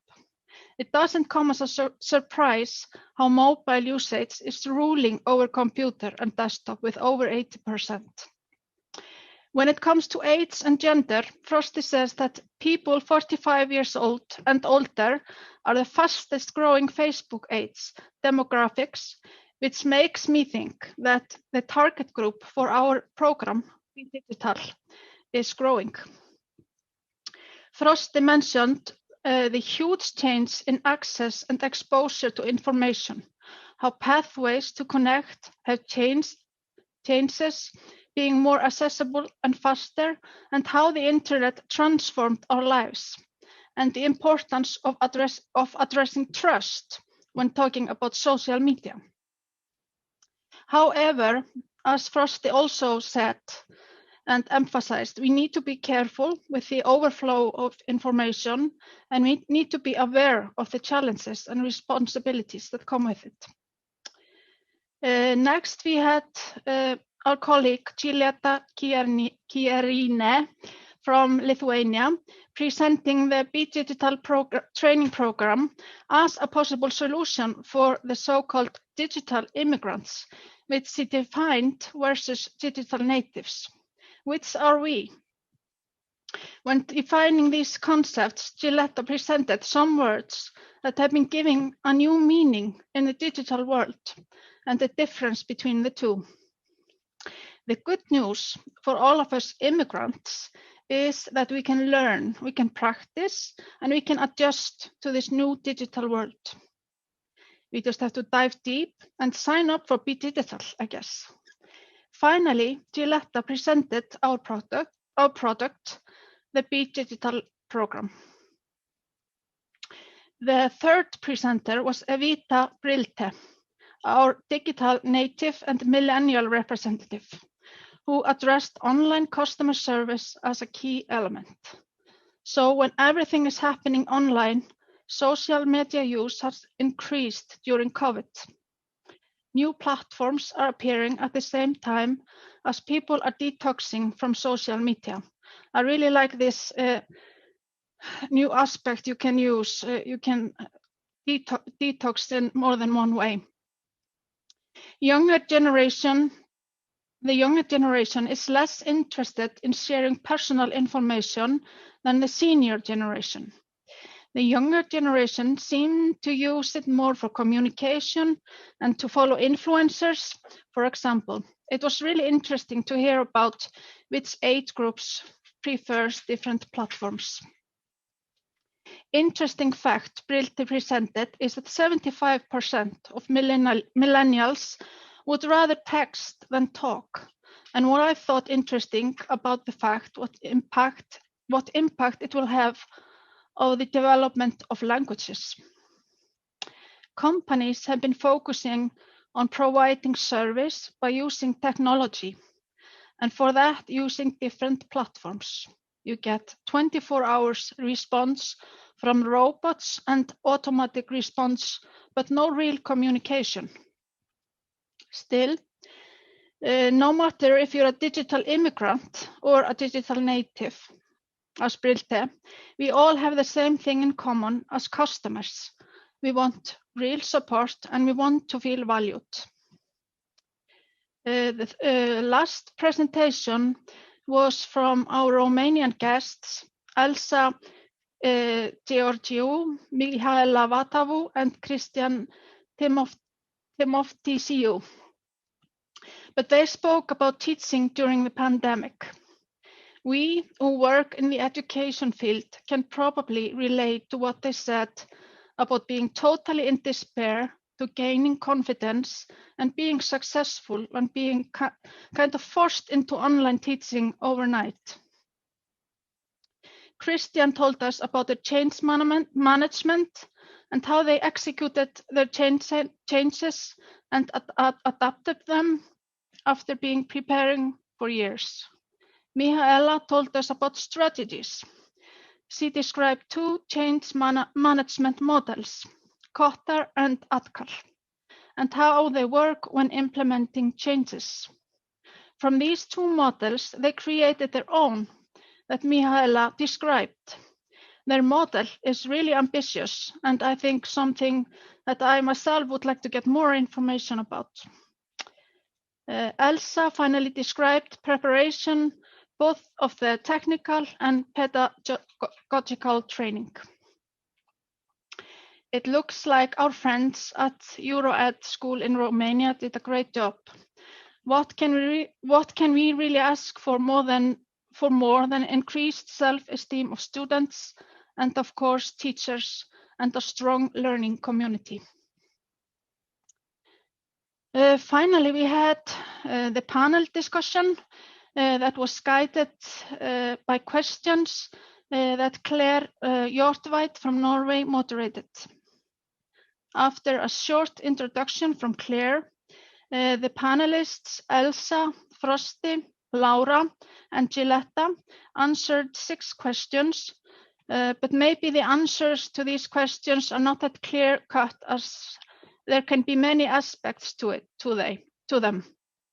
For example, economical and educational equality can impact the digital divide, as Elsa mentioned.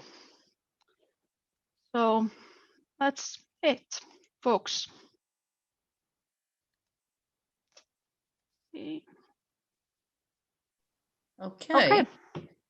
Okay. Thank you very much for such a close but very, very good summary of the conference. And before we split, I would like to thank everybody once again for being with us, and to remind just few things before we finish the conference. The certificates of the conference attendance will be sent to all of you by our colleague Gabriele to the email addresses which you provided while registering for the conference. All the PPTs, all the PowerPoint presentations made will be uploaded on the project's website. And we would be really happy if you fill in the conference feedback forms. The link to the online form will be sent by our colleague Gilletta, who you have already know and met today. So thank you very much for being with us. Thank presenters for sharing their experiences, and we hope to see you in the conferences, in other conferences organized by us. Another conference organized by SIG will be run at the end of April. So if you are interested, simply let us know and we will send you invitation to that. It will be slightly different issue. It's more about intercultural learning and learning languages, but still, if you're interested, you all are welcome. Thanks once again, and bye-bye.